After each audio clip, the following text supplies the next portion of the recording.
All right. I don't think I've brought it in a while. I've been trying to kind of pass the torch to like Daniel and TC. So this is kind of this is kind of new to me here. Welcome to 115, everybody. I feel like you see the title. If you're on the YouTube, you see our beautiful guest down here. Me. And they can see my taskbar because I forgot to full screen it. So let's do that. Um, so probably the most requested return guest in Center 50 history, Mr. Josh Silverman. How are you, sir? I am blessed and even better having heard that. What a wonderful thing. I'm telling you, the DMs do not stop. A Oh, minimum, bare minimum, once a month, we're getting people. When is Josh Silverman coming back on? He's a I great promised I storyteller. wouldn't. I promised I wouldn't cry today, but no, The people love you, I'll have man. to. We love you. Well, thank you. I love you guys, man. I've always been one of those kind of people that just tries to spread a little bit of positivity. Sometimes it works, sometimes it doesn't. Um, but I just care about people and I care about the game. So if that resonates with a couple people and they've reached out and said, hey, bring him back around. You know what? That's amazing, and I'm very grateful for the opportunity. And I Yeah. thank you both. Whether or not you like it, you're a lifer here. So That's right. That's right. as long as this podcast runs, you have a an honorary seat at whatever table we have here. Oh, I love that. I love that. Well, I'll gladly accept that. Yeah, I'll turn up on macaroni and cheese night or that's whatever. right. How's life, brother? How's life? Oh my gosh, life is wide open in about five different directions. I mean, paintball is one thing, and well, it's a couple things like it always is. But no, life is just as blessed as can be. It's not without its challenges, not without its frustrations, not without its reasons not to turn on the news and all that good Oh my stuff. But goodness. fact of the matter is, man, I'm just so blessed in every direction that I look, and I'm trying to be in a season of gratitude for as much of it as I possibly can. Amen to that. The voice of positivity and reason, everybody. Absolutely. We don't do that here. My We wife here is bitch and at it. complain. No, I'm negative Nancy all the time. You? No, come on. Duh, stop Oh. playing. That doesn't sound like the you that I know. Mm. I I'm believe not since the buying it. last time we've had you on, you've moved since then and kind of Oh took a gosh. little social media break and come back because in the middle of that, you were requested again, and I was like, dude, let's reach out to Josh. And Daniel was like, I think it's a great idea. And I was like, yo, I think Josh Silverman fucking blocked me because I can't find him Oh nowhere. no. Oh no. I blocked the whole world. Rightfully There Hey, was some sometimes it's things. needed. Yeah, there was some things going on in the world that was just all very overwhelming at once, and there was some dynamic things moving in our lives too that I just literally it was just a dynamic thing that happened very organically. Just one day I looked around, I looked at that little rectangular hate, frustration, and send box that we all carry around the every lifeline. day, and I'm just like, man, you know what? I just can't right now.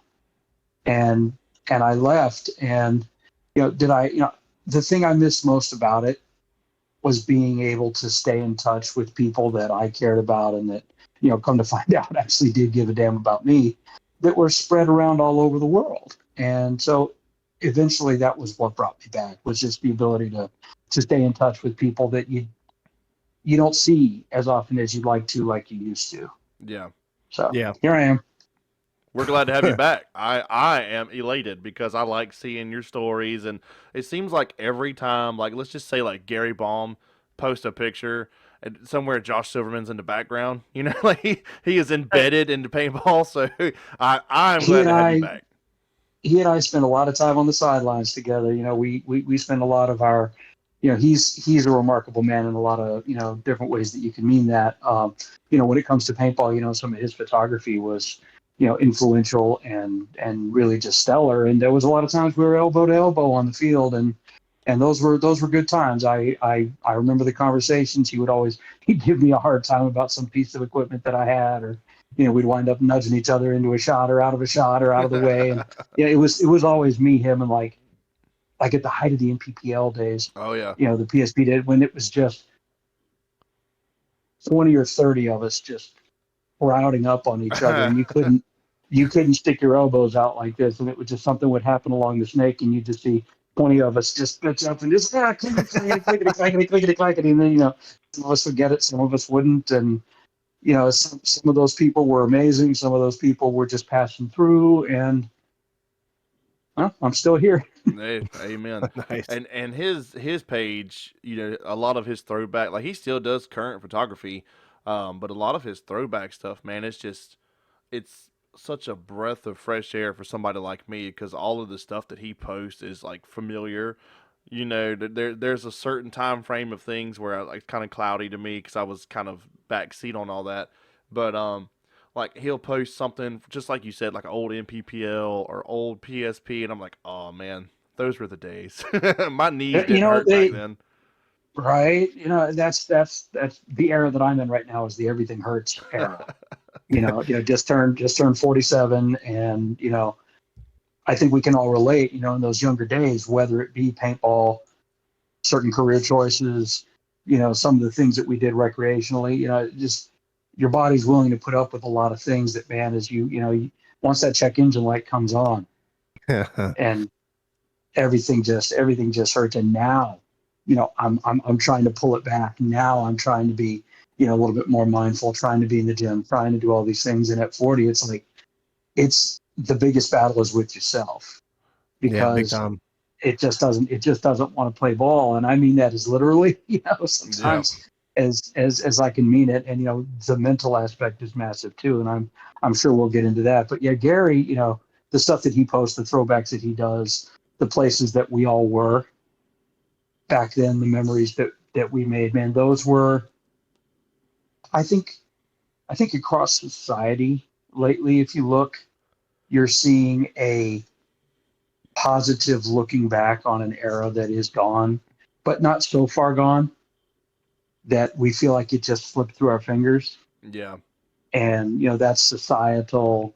That's, and paintball is a little microcosm of society in a lot of ways. And there's a nostalgic thing happening. And I'm all about that. I love the throwbacks. I love the nostalgia. I, am blessed enough to say I lived so much of it. Yeah. That I can look back very fondly. Now that's just not to say that, those weren't some crazy times. There weren't some decisions that, we can all look back at paintball back then and say, man, it was stupid. But like sideline that's something coaching. we're really, well, yeah, hey, there's both camps on that, and there, all the different format changes, all the different things that we've done to try and repackage this thing that we have that we do for this audience that we're desperately chasing and trying to get a hold of, that we don't really know what it is. We just want more of it. And, this holy grail that is TV, and this thing where it's like, no, we got to come out of the woods. Oh, okay, cool. Camouflage. We don't want to do that anymore. Okay, well, let's put on some bright colors. Oh, JT, all right, cool. And then, some companies come along and they're like, no. Hey, we're not going to, those bunkers we're hiding behind that go clicky clack. Let's no. We're gonna inflate these things, and they're bright colored, and we're gonna get by. And you look at all the wonderful things that has enabled in the sport, but you can also see where that pushed a lot of people away, where that ended some eras, for better and for worse, just like anything else. But this thing in life where we're all looking back to simpler times, even if those times were 27 million balls a second. Yeah. I missed it. There is something simpler looking back at it. When I look back, it's like, okay, auto cockers, auto mags, and clickety clackety click. There's people who just weren't alive when that was happening. Hey, wave that thing around. I had it sitting here from the last episode, and you start talking about autocockers, and I had to let DeCarney make another presentation. Let it eat. Just let it do its. Let it just pass through and do its own thing. We'll just, I'm gonna leave mine over there. I'm not gonna grab mine. Yeah, Daniel's got a red and black one. It's fucking sweet. I had the blue. I had the gray with the blue. Oh, man. And there was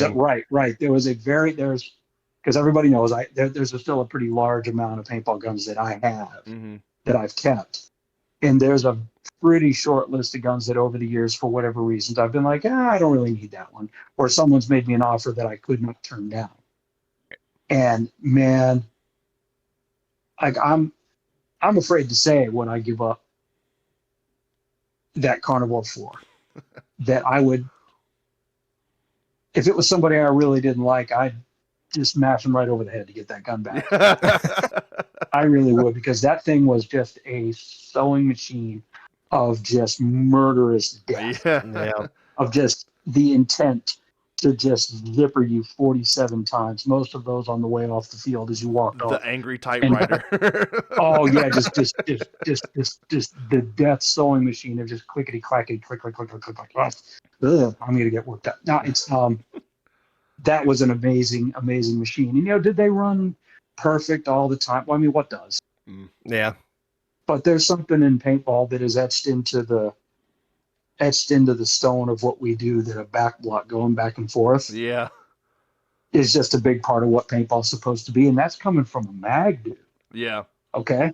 So I recognize it for what it is. East Coast, West Coast, doesn't matter. You look at, you know, somebody playing paintball 20, 25, 30 years ago with an autococker and just seems to be right with the world. And there's a reason that's all come back around. Yeah. Yep. You're starting to see people take the trilogies, the WGP trilogies, and kind of mod those out like you would a freaking Ion, because you could pick one of those up for like $75. $100. Yeah, it's like $100, but between shipping and stuff like that. And they're so simple. There's nothing to them to tune. You know, That's you can make it's the gentler, kinder. It's the autococker that doesn't scare you when you look at it if you don't know what you're looking at. Yeah. Like someone like I remember when I was a younger player, like the cocker and the mag thing was happening for real. When I was a young teenager, and like came into the serious side of paintball, you know, and I had my little my little Titman that was like this long or whatever. I don't know how much you can see, but I had my like musket, you know, that was like as tall as I was, you know, muzzle loader Titman. Oh yeah, no, it was. I mean, legit. You know, like get a 68 special and then put like a whaler loader on there, and nobody knows what that is, and then like a 20-ounce siphon bottle on that thing, and you got like I mean, literally, you could fix bayonets and just go charge down the British. You know what I mean? Just fix, you know, it bayonets. how like that in my VM68, like how I carried those around as a scrawny little kid. I just have no clue. And then like somebody looked around one day and was like, "Hey, that kid's getting decent enough that if we brought him into our camp, you know, we could, you know, make him go get the flag, a little bastard. You know, he's got young knees and legs and things like that." And so they invite him, "Hey, why don't you come out and try out for our team?" And I show up and everyone's got these like automatics. Like, all right, cool, I can work with that. It's this tube that, you know, gets pointed at me and like caves my skull in. And that's pretty much what a mag was back then. You know, because in my area it was like Green Machine, it was Bad Company, it was some of these guys, and it was a very mag heavy area because you know they tended to work. And then, you know, later you start throwing like compressed air into the mix, and it's like, wait a minute, this thing works all the time. You know, and then like a couple dudes started showing up on our team with these autocockers, and I had seen them in magazines, you know, and it's like, okay, that's some weird West Coast, you know, thing, which, you know, it was definitely a West Coast thing. But yeah, somebody's like, "Hey, you want to try it one day?" And I remember, I'll never forget the first time I shot an autococker, like I clacked my freaking goggles sideways in my head. I'm like, "Oh, okay, so I don't like this very much," and I just handed it back. And it's like, you know, you just look at this paintball gun that has this stuff hanging off the front of it, and it's like, what does all that do? Old and then massive it's like, ass 3-way just hanging out under your barrel. Right, there's this 3-way, and there's this regulator, and there's this ram thing, and then there's a rod that comes back, and then this back block's going back and forth, and all this has to happen at the right time for the paintball to come down and go that way. And you look at all that, and you're just like I remember looking at one of them the first time, and that just scared me to death. Yeah, I was like, damn, I've got a tube with a stainless steel thing that sticks at one end and an aluminum thing on the other end of it, and I go shoot people, and that's pretty cool. Now, yeah, it had a bunch of like O-rings and like a reg seat and a seal and all this other bullshit in it, but it just looked simpler. And to my mind, you know, and it came with a VHS tape that told you how to take care of it. Yeah, the good old days. You know, oh god. And please be kind and rewind. Well, hey, remember my family-owned video store, so that fits kind of right in the yeah. So yeah, it was like a whole thing, you know. Whereas cockers, you know, they were, and I think the proof is that coming back around, it was as much an art as it was a science to keeping them consistently working in a way that you could play competitively and win with them. And I did not have it. Okay. I didn't have it. I wasn't raised that way. Like it was witchcraft to me. It was just oogity boogity and then done with it. And I didn't, it's like, what do you mean? There's like a thing you gotta like drill it and then you gotta put like a thing through the top of it and time it and lower the sphere. And then I'm just like, no. That was too much for my fragile little mind to get its head around. I still don't understand it. Me neither. Well, that's I'm blessed. I have people, that taught me, because I stuck with the automatic camp for the longest, and then then the angel thing happened and the shocker thing happened, and I mean like the shoebox, the big. Oh yeah, I got one of those back there too. Cool. I played one tournament with one. I'm going to get it. I'm going to get it. Oh, there you go. God. See, I'm one of those kind of influences on people. I don't know if that's good or bad, but you can take it for whatever you feel. Get back here with it. Bring it. I want to see it. It's a He's got it. Wait, yes, he does. What do you have there? All right, now what do we got? Do we got like a what is that? Like a 4x4, a sport? 2K2. What do we got? It is okay. Yeah, with the you can't hardly see it. It's got the little millings or whatever in it. Look at yes, I see. I do see. Look at you. And See, I had the tank is stuck to the max flow. 4x4. Well, like we were feeding hours of CO2. Yeah. So you'd walk up with a 68 compressed air bottle with a CO2 on-off on it and be like, yeah, man, I have 4 pounds of CO2, please. Look at this thing. Look at my messy room. Oh, now it has lights. Yeah, look at my messy room back there. But, oh my God, look at this. I'm not looking at anybody looking at that. We're looking at the shocker.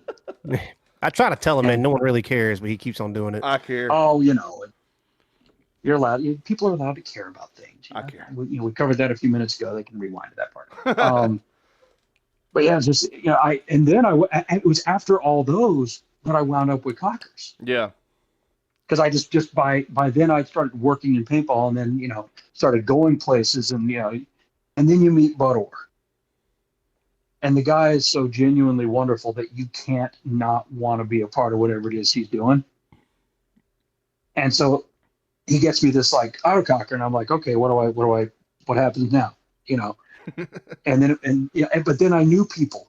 I started meeting people that were from other places that were more cocker centric. West Coast, whatever it was. The Illinois crew. The people are that because that area had believe it or not, that area had some cockers in it, and started to learn it. And I was like, hey, I can see what the deal is.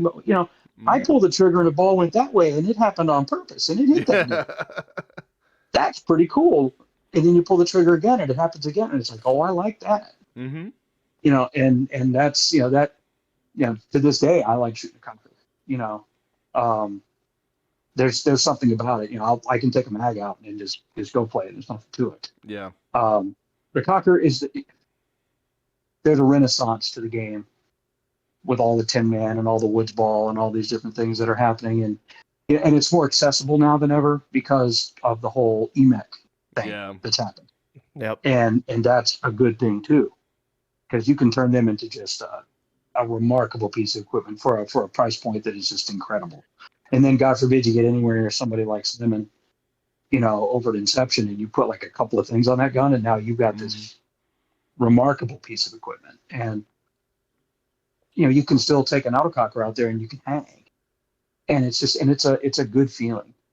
It really is, and that's the paintball I fell in love with, and that's the part I enjoy playing the most. You got Munoz hooked on the EMEC. I saw. I know. I did a bad thing. I just started buying parts for mine. There you go. See, I did a bad thing, and when you do a bad thing, it's one thing, but when you do it to Munoz, they don't count. Exactly. It's kind of on a different level of success. And I told him, because you were there, I handed him that gun and I was like, you be careful with this, because if somebody feels some kind of way, this will do things to you that, you're going to lay awake at night and think about. And he took that thing out there. And I mean, it was one game. Yep. He was come off the field. And, he needed to call Simon like right then. And he did. And that's a good feeling, And very good.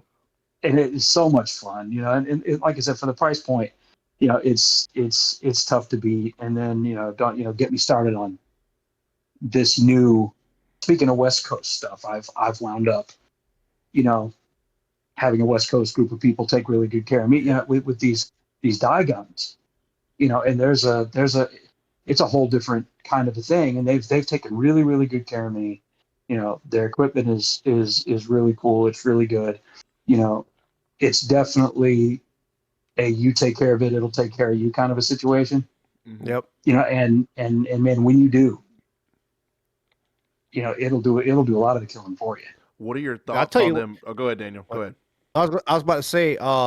So when I got Go first. introduced to speedball, Fracture was shooting like DM4s, right? Mm-hmm. So when Jim Ivy let me shoot his DM4, I was like, yeah, just like that. I was like, I gotta get one. I gotta get one, right? I gotta And get me one of these. Yep. Yes. So like after planning the clips, hit the ground running, and then I was all about planning the clips for like the longest Sure. damn time because and this is my opinion now. After the DM12, me personally, I felt like the DM platform kind of started going downhill. All right. And I felt like it came back up once they made the DSR. Because when the DSR came out, I had 2 or 3 of those. And then I started playing with teams that, hey, we're going to shoot Lux only. We're going to shoot PE only. I'm like, bro, we're like a D4, D3 team. Like, who cares? Shoot. It doesn't matter. You know what I mean? It's not like you're being like supplied the markers. Yeah. And there was no hey, if they deal on see it me either. with this, I'm in a lot of trouble, right? Yeah, and it was like we're not even getting deals on it. Everybody's buying either used or paying retail. So like, right. I say if I'm paying retail, ain't nobody going to tell me. Yeah, No. come on. You know what I mean? Like, I'm about loyalty. Don't get me wrong. I'm a very much a dance with who brought me kind of guy. But if I'm, if I'm swiping the card, if I'm tapping, and it's and it's my money and it's retail, like if you're giving me a deal, that's one thing. That's there again. Yep. If we've entered into an agreement, you and me, we've looked each other in the eye, we've shaken hands, like people are supposed to make deals. That's entirely one thing. But if there is no such situation in play, and I'm writing the check, you ain't gonna. I'm say shooting what I want. Yeah, Mm-mm. I'm gonna shoot what I want. That's But right. I was gonna say that MXR. So like the DSR, because I actually have the one that I used that day we played together. I have it right here, right? That's a sweet gun. And It's I a good was like, shooting gun. I was like, man, this is nice. I was like, but I really want to shoot that MXR because I've heard like good things and bad things about it. And then Alex Lennon from Iron Man hooked me, not Alex, excuse me, Chris Lennon hooked me up with one, bought one off of him. And I was like, all right, I'm gonna shoot it. And you shot it at the, the paintball field as well. Yes, I was I like, did. damn, I was like, dude, this reminds me of like the old school, like DM4, DM6 for me. It was just shooting butter. And then I had them send me the upgrade package for it. That's right. PJ's ready tonight, man. That's right. That's my last one. The rest are on the shelf. No, because all of my shit's in the shed. So boy, am I glad you turned up when you did. You'd have to give me a minute. Oh my god. Yeah, but they remind me of like the old school shooting DMs, man, and like I like it, and like I'll always shoot like planning the clips, obviously, but like I love planning the clips. I don't mind like certain Lux platforms, but like the DM, like die is just home to me because that's what I grew up with. You know what I mean? And just like almost any other gun now, it's like they just sometimes rush it out before fixing the bugs, or whatever. And it's just like such a letdown. Like the DLS, I thought had so much potential, and I the think that DLS is kind one of of the flopped. best looking modern die guns, other than that DSR you just pulled up. But as far as like stock milling, I think the DLS is one of the best looking modern I wanted die one. guns. I almost hate bought that one just for the wall. I hate that they're spray paint cans. I hate that because you can buy them cheap. You can buy them for like $300, $400 now because nobody wants them. I'm like, oh god, it's so tempting just to put it on the shelf. It depends on how much room you've got. It's just I got room. paintball is building things for paintball is hard, and I know that's a pretty fat blanket statement, and it sounds like an excuse. And this isn't pointed at any paintball company at all, because I mean, literally, again, not to date myself, I'll let my gray hair do that for me, but like there was legit a time when you would buy a brand new paintball gun out of the box and it just didn't function. Yeah. Yep. And then you found out it wasn't a fluke. like none of them functioned. Like they just didn't go bang. Yeah, that's why we had And companies like CP and Hybrid and Virtue and all that. You had to buy all these other parts to make these shits work. right, I don't even necessarily because that's I think that was an important part of paintball. Yeah. Because you're right. Well, you're not wrong. I'm going even further back than that. Like legit, they would roll guns off the platform and like put them in boxes and sell them. That like they just never functioned. Mm. Like none of them did. Like they were That's crazy. mechanically unsound. Yeah. And yeah, and again, I'm not naming anybody, but like just fact of the matter is, we're asking a lot of a piece of technology. We're asking a lot of a piece of pneumatic mechanical technology. We're asking a lot of electro-pneumatics. We're asking a lot of, the loading platform for that, because you've got this thing that we shoot that's like somewhere between a musket ball and a water balloon. And you don't want it to break in the gun, but you want it to break when it gets there on something soft, unless it's goggle lenses or necks and knuckles, but that's it, whatever. Yeah. So but you have to hit it with an amount of something to make it go that way fast enough that it'll do that thing that you want it to do. And that was a hell of a lot easier when you were shooting them one at a time, Oh yeah. Yep. and you could go click clack or like take a bolt and go click clack and you had your little 12 gram or whatever. The faster we wanted to shoot those things, the harder it becomes to make a platform mechanically, electronic, and then God forbid you put electronics in there, circuit boards and and eyes, which were pretty cool, and and it's just not easy, and there's that weight between how much R&D have you done, and hey, we've invested a lot of money in this, and at some point we got to see some ROI, Mm-hmm. otherwise we're in a lot of trouble. And I mean, you see it with cars, you see it with anything, that Yep. there is a science to it, but at the same time, it's really just not an exact science. Things get to market, and then someone's like, "Hey, this doesn't work," or "Hey, this has an airbag in it that when it goes off is going to kill you." Yeah. It happens, and that's not to say any customer has to be happy about it. Because you spent your money on something in good faith that you want to do a certain thing, and that one fundamental thing it doesn't do. Right. It's frustrating, and you see some platforms that are just timeless in what they do. Here we are talking about autocockers, and then you see, platforms, near to the modern day that just didn't see the amount of success, or that had their bugs, had their frustrations. Man, it's just having been involved in manufacturing in paintball. My God, there's so much that goes into it. It's so expensive. It's so time consuming. It's so difficult. And that's all assuming you've even had a good idea to begin with. Yeah. Yeah. Because you could get to the end of this thing and look around and be like, man, this was the dumbest thing. I don't even know what we were thinking. But we got 600 grand invested in it now. Yeah. So boy, we better get to cranking on it. We better start turning wrenches and figure this thing out, because that's happened. Yeah. When you Yep. get 3/4 of the way through something, you're like, you know what? There was no way this was going to work. We've tried it with paintball as rates of fire have gone up, as the formats have changed, as propellants have changed, from 12 grams to CO2 bottles to compressed air, to all the different methodology. God forbid we throw MagFed in there. The technology behind what it is we want to do when we pull the goggles down and step inside the net is a pretty remarkable thing. And it is difficult and it is complicated. And when it works, it's a beautiful thing. But man, when it doesn't, goddamn, it's the most frustrating freaking thing in the whole world. I agree. When you put it into perspective like that, you watch like the pros. I mean, a lot of people do it, but just the pros boost it on social media. They do the drop test on the paint. Like they hold the paint at their waist and they just turn it loose. They don't throw it. They just turn it loose and drop it on the ground and it breaks. So for something to break that easy, for you to put it into a marker and send it down the field at 300 feet a second at 10 and a half of them a second without them doing what it did on the ground. When you put it into perspective like that, I mean, it's a beautiful song and dance that the two have to do together. That's it. So it's Yep. just as paintball players, and Daniel and I, we talk and joke about this all the time. Paintball players are some of the most whiny, bitchy ass people on the earth.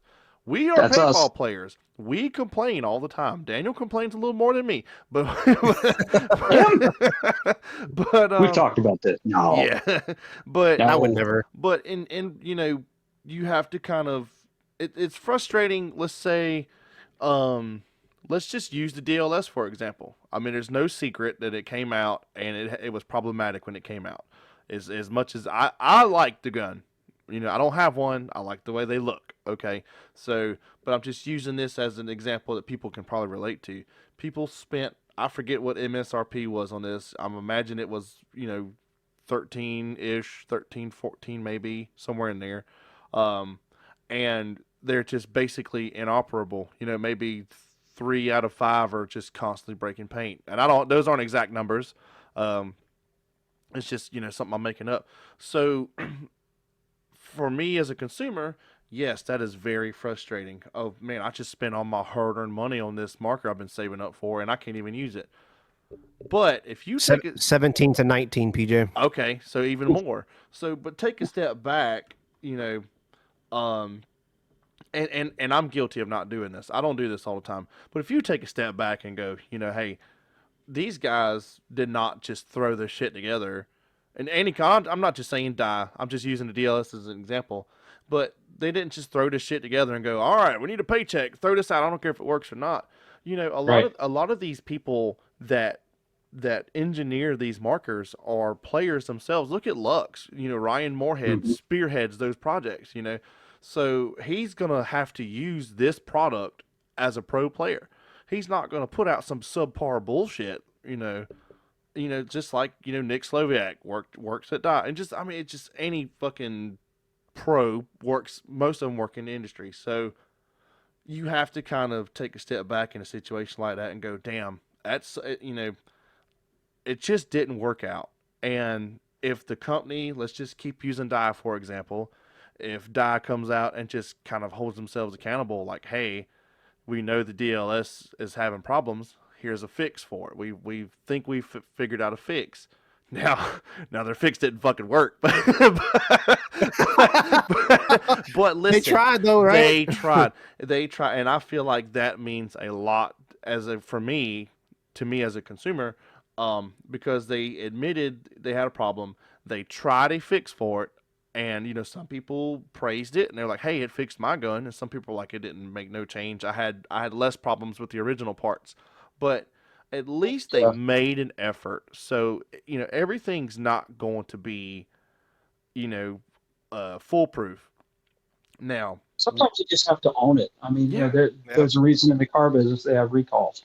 yeah, You know, I- and if you look lately, some of the most respected and reliable car brands in the country, are just like, hey, we got metal shavings in there, and we gotta replace the engine, or our lifters are what they are, and we got to replace their here's engine. looking at you, What do you mean? Chevrolet. I didn't say,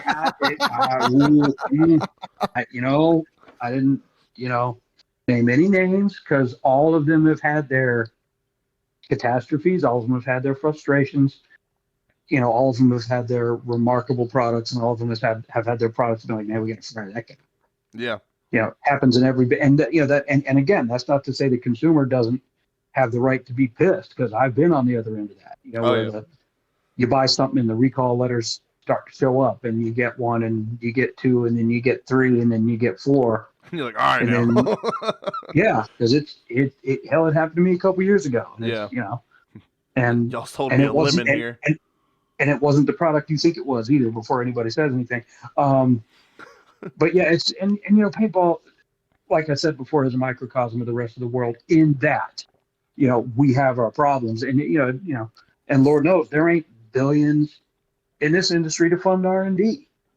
Yeah, I've done R&D on products that was just three or four of us standing out the back of a warehouse with 10, 20 cases of paint and a big tank of air. we are a very, very extremely niche community. As much as Yes. as big as you think paintball is probably bigger than it's been in a while. But just like you said, we are an extremely niche community. You don't have, Yep. A board of directors with like 17 sitting members on it sitting over there. Nope. And, just like you said, 3 or 4 guys going, fuck it, let's go see if it works. That's literally it. And it was cold that day, Yeah. and there was 3 or 4 of us. It was just, hey, shoot it till it breaks. Write down what broke. Try to make it break. Turn it upside down and try it again. Bake it really hard and try it again. And it's been a long time since I've looked at a product or anything in paintball been like, that right there is dirty. That's a cash grab. Because there's just no such thing anymore, because everything that we do now in paintball is so complicated. Yeah. The goggles have to be built a certain way. Bottom line, out of safety, to be able to be certified for paintball and then to be used in paintball. And thank God. Yeah. All of our paintball guns now, man, we want them electric, and most everybody wants them electric, but we want them to shoot. We like them at ramp, and we like them to shoot fast, and we like them at low pressure. We like adjusting the velocity real easy, and we want to do all those things. And we want them we're to not look going to cool. sell so many of them that we can't. They've got to be priced where they are, or we can't afford to make them. Yeah. And it's and I'm not saying again that it can't be done right. It can, and kudos to the companies that consistently do. But man, it is, however difficult and frustrating some people think that might be, man, it's because we are in this community. We are a small community, like you said, and it's, a lot of us have been through it with a lot of different organizations and companies, and kudos to the people who do it right, do it constantly, and season after season show up to support their product and their customer. Yeah. Because at the end of the day, that's what you are.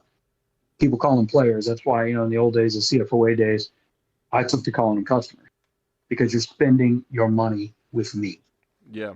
that you could go spend anywhere. You could go play golf. In fact, you probably should. You can go, take the kids to Disneyland. There's a lot of things you can do with paintball money that you do not have to do. And for you to take that money and decide that it's best spent with me for this crazy ass thing that we're doing over here, that's sacred, man. Yeah. Oh, That is sacred. And that's the way I've always looked at it. It doesn't matter what company, what organization I was representing, writing PR for, doing social media for, taking pictures for, pounding stakes in the ground for. Didn't matter what it was I was doing. When somebody rolled up in the parking lot, got out and said, here's my money, I want to do this thing with you, that's important to me. And I think there's a group of people in paintball that really do believe that. And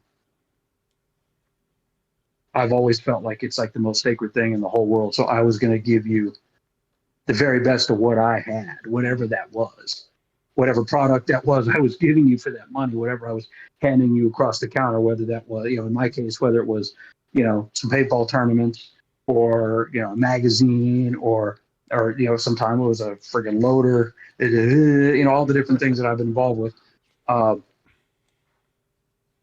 Not everybody cares to that level, but most people are genuinely out there trying to do the best that they can to deliver the product that they promised you. Yeah. And man, when it doesn't, man, that's a damn shame, and it sucks.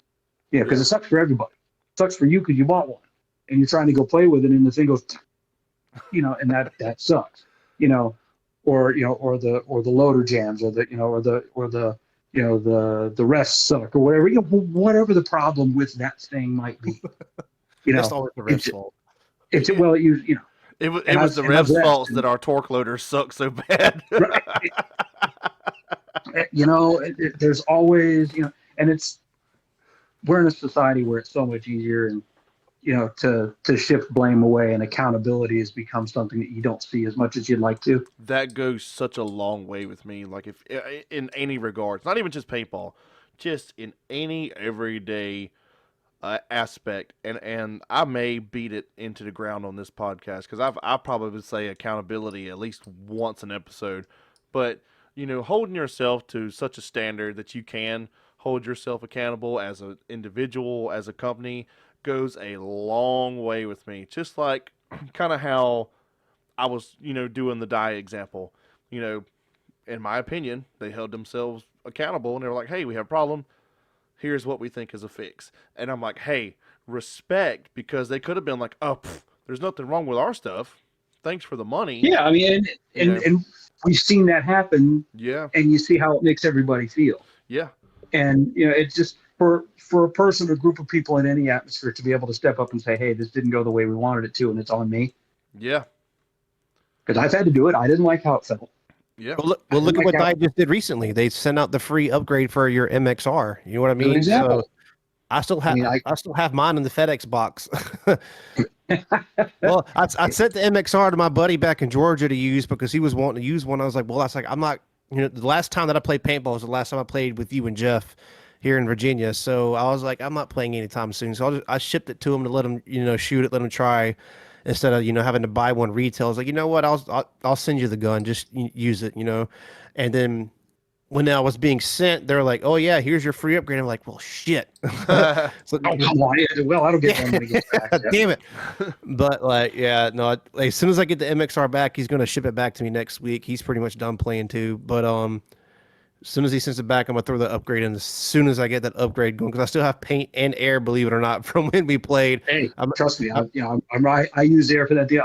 I had to do a little tweak on the mech frame on my Sandana DSR, and I used air and paint from that day, and Nice. and it shot pretty good. I got to tell you. Hey man, you played pretty solid, man. That was pretty. Thank you. How did that was go? a- Because for me, seeing the pictures of the three of you, like I don't know Munoz that well. I've met him a handful of times, but like seeing the Fucking pictures of the nerd. three of y'all, and I was like, man, that's cool. Like I wish I was there. That was a really good time, and the beauty of that day was, with all of us being there, as much fun as we all had, it was just so not about us. Yeah. It was about his young man enjoying his birthday, but mostly it was about him enjoying his birthday, something we all love, with his father. Yeah. Yep. And then he brought one of his friends, because that's the thing that I talked about that day, and I'll talk about it again, is you look back at how paintball grew initially when it became the phenomenon that it was back in the 80s, the 90s. We grew it pre-internet. We grew it pre-social media. How the hell do we do that?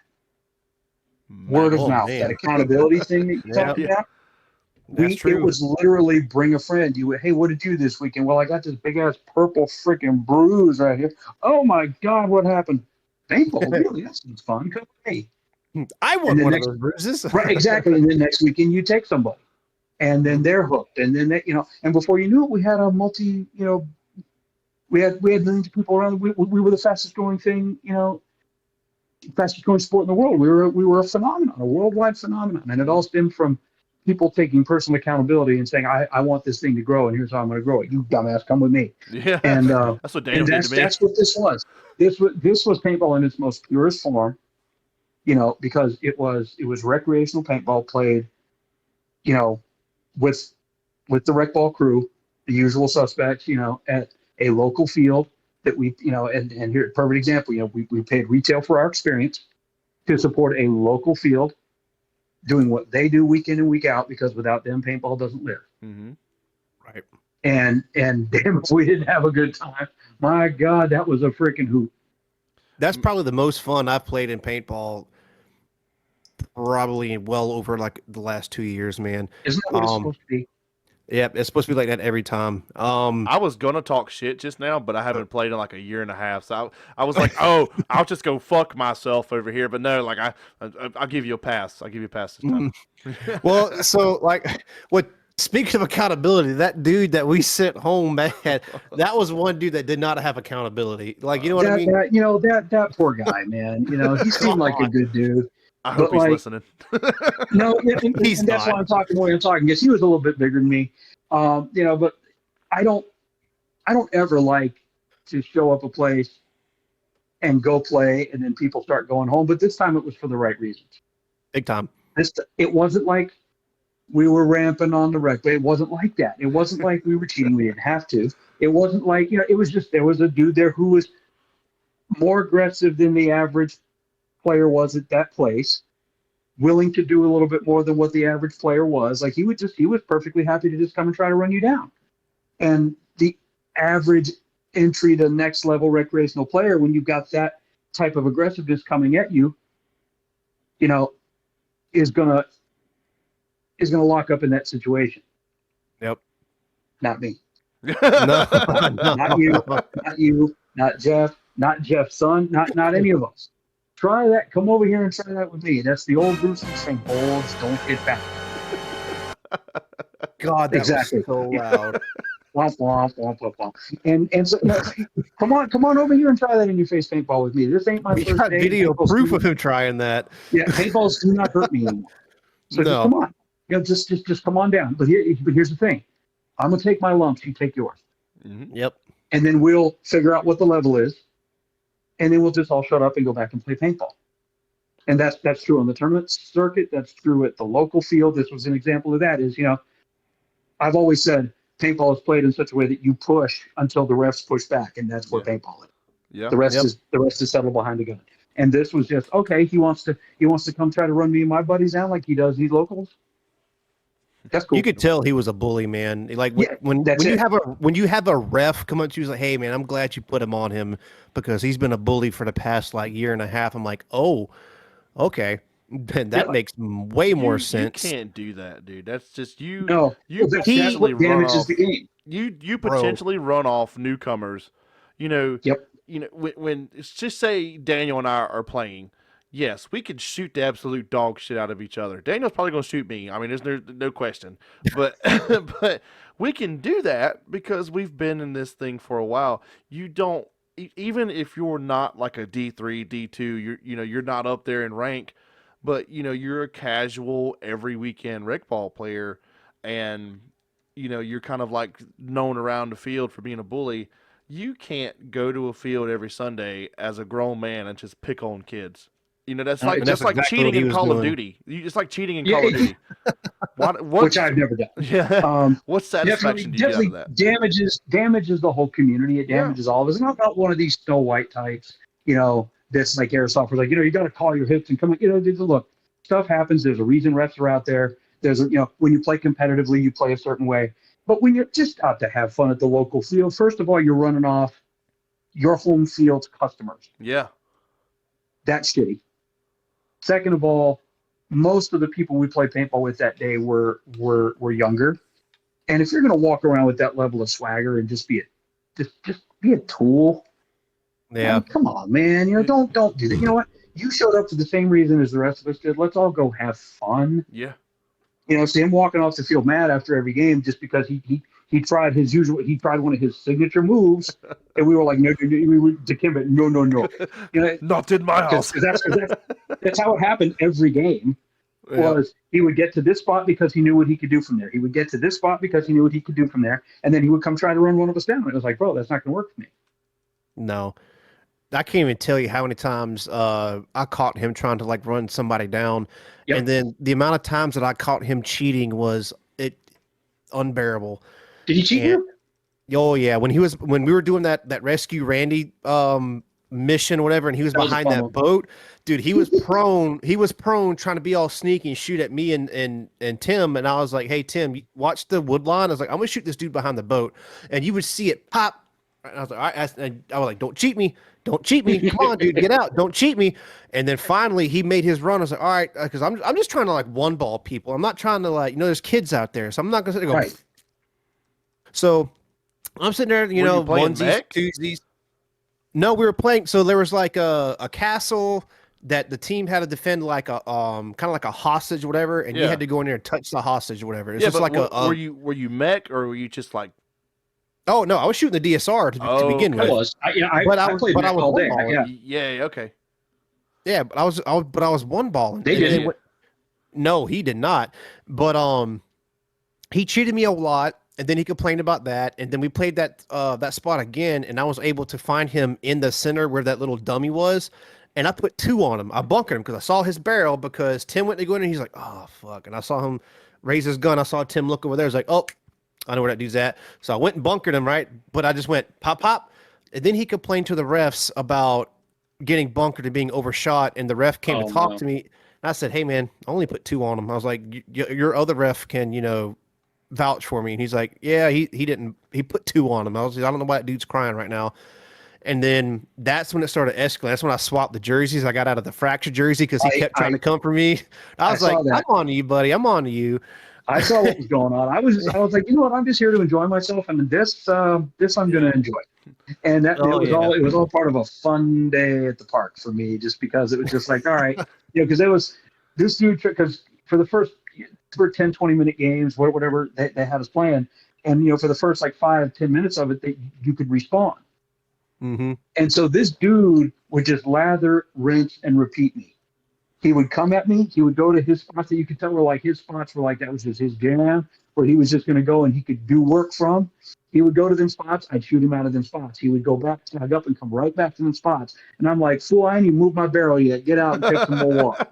And and after about 3 or 4 times, like the ref would come and be like, he's yelling that he shot you. I'm like, he didn't even get his gun up before he shot him. Yeah. Yep.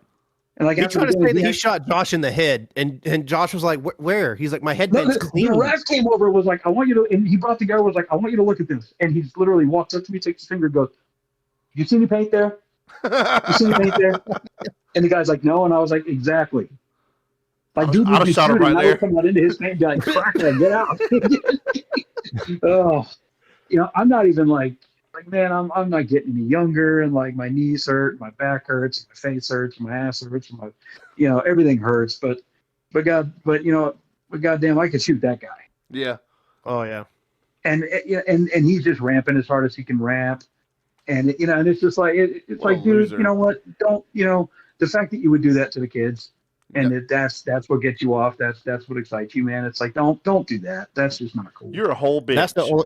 That's the only reason I put it on him too, man. Because he was shooting at Jeff's kid and then his friend. Yep. And he was like trying to rap. He's like, wah, wah, wah, wah. And Jeff actually kind of on video, he tried to like run down to where the kids were.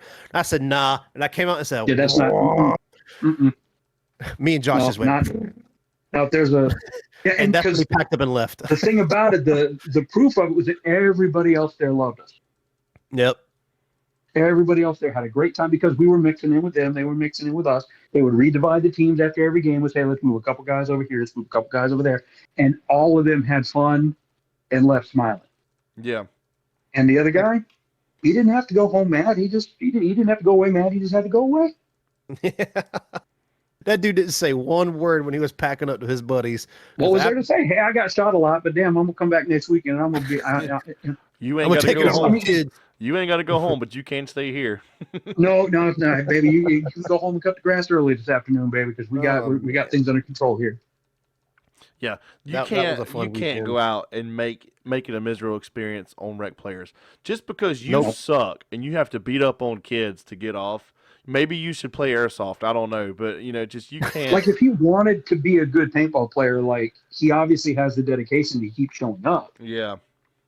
But if the only room in which you excel is a room where you gotta be like that, you're in the wrong room.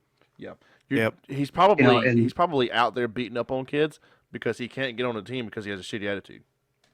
Well, hey, that's all very possible. All very possible. And everybody's going through something, man. The world is what it is, and times are what they are, and gas is expensive, and life is complicated, and everything is what it is. And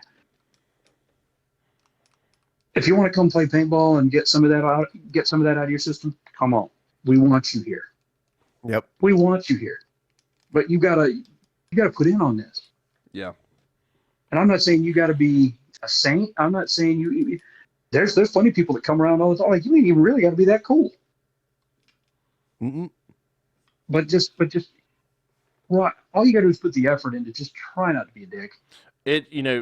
Gas is all I'm high. asking. Gas is high. Groceries are high. Rent is high. Everything costs money, but it costs $0 to be a decent human being. Right. That's what the world needs. That's what the world needs right now. I mean, I have that conversation on the regular, man. It's like, man, next time you're in traffic, and now that you live in Virginia, you in traffic. So look to the left, look to the right.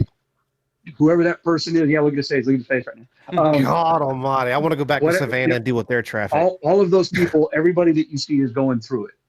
Yeah, they ain't going through necessarily what you're going through in the moment, but Everybody's going through something. Everybody's medicating with something. Everybody's dealing with something. God, if you would just put just a little bit of effort into not being dicks to each other, Yeah, that's hard. damn, this world could be a little bit of a better place. Yeah. I know that's a little preachy, the that's a lot, worst. It's probably the worst that I've seen it since I've been alive. Especially it's without getting into too much shit. Just you talking about taking your break from social media. Daniel is in a group chat with me, and you see what I was talking about the other night, Daniel. And I am very close to just taking a Facebook break. Because Facebook is becoming like the cesspool a little more than X lately. Yeah. I can still deal with Instagram. Snapchat is what I want to see, through people that I know.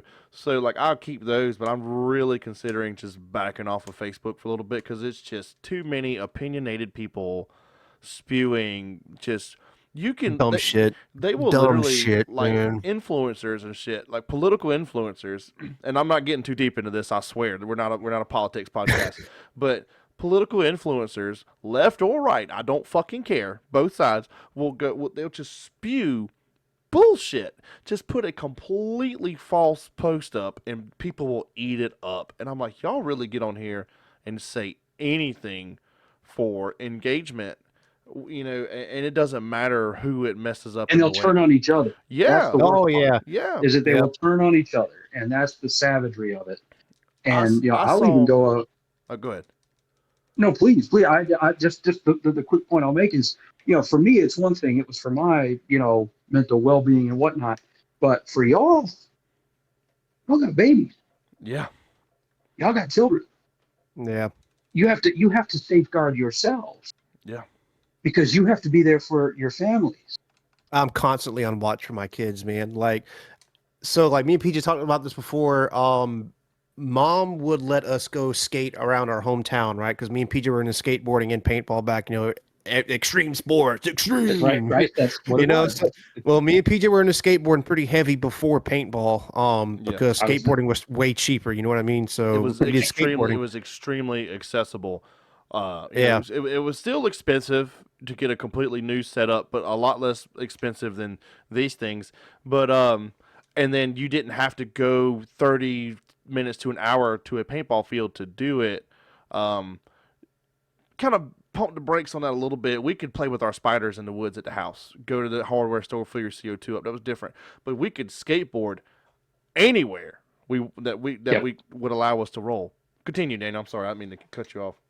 So, but me and PJ would take our skateboards when Mom would go to like a Walmart run for groceries or whatever, and she would drop us off at like there was this little gazebo that had 3 steps on it, and me and PJ would skate there for hours while Mom would go do what she needed to do. She's like, "Hey, I'm gonna be back here, in like an hour or two. Y'all better be here." You know what I mean? And we wouldn't go anywhere else. We would stay right there. But nobody would bother us. No we didn't have to worry about cell no cell phones, no nothing, Right. right? But we didn't have to worry about a fucking weirdo coming up with us trying to push anything on us or in us. But but like we didn't have to worry about anything like that, right? I hate it here. Not in a million fucking years would I let my son or my daughter do that to No. like this day. No. Not in a million fucking Absolutely years. not. This is like really late 90s, early 2000s, like 2002 at the latest. I was 14, Mm-hmm. So then 14 I or was, 15. So then I was. So 9 PJ was like 10 or 11. 9 or 10. Yep. Yep. So like, Yep. you know what I mean? Like, I would never. not even my 16-year-old. Yeah. If he was 16 years old, I would No. not let him do that. I currently have a 5-year-old and a 1-year-old, and I think about shit that I used to do when I was young. We grew up in the country, so like when I was 5 years old, come home for kindergarten, go home, throw my book bag in the house, and then go outside. I would walk to the neighbor's house. I mean, you could see the neighbor's house through the woods, and we were the only two back on that road. But I'm like, hey mom, I'm going next door. Okay, be home for supper at 7:30. And if I was late, she would call next door. Hey, send PJ home. 5, 6 years old. I would never in a million fucking years Nope. in this day and time send my kid across the damn Scares you to street. even think about. No, yeah. Yeah. Honestly, I hate to be that way.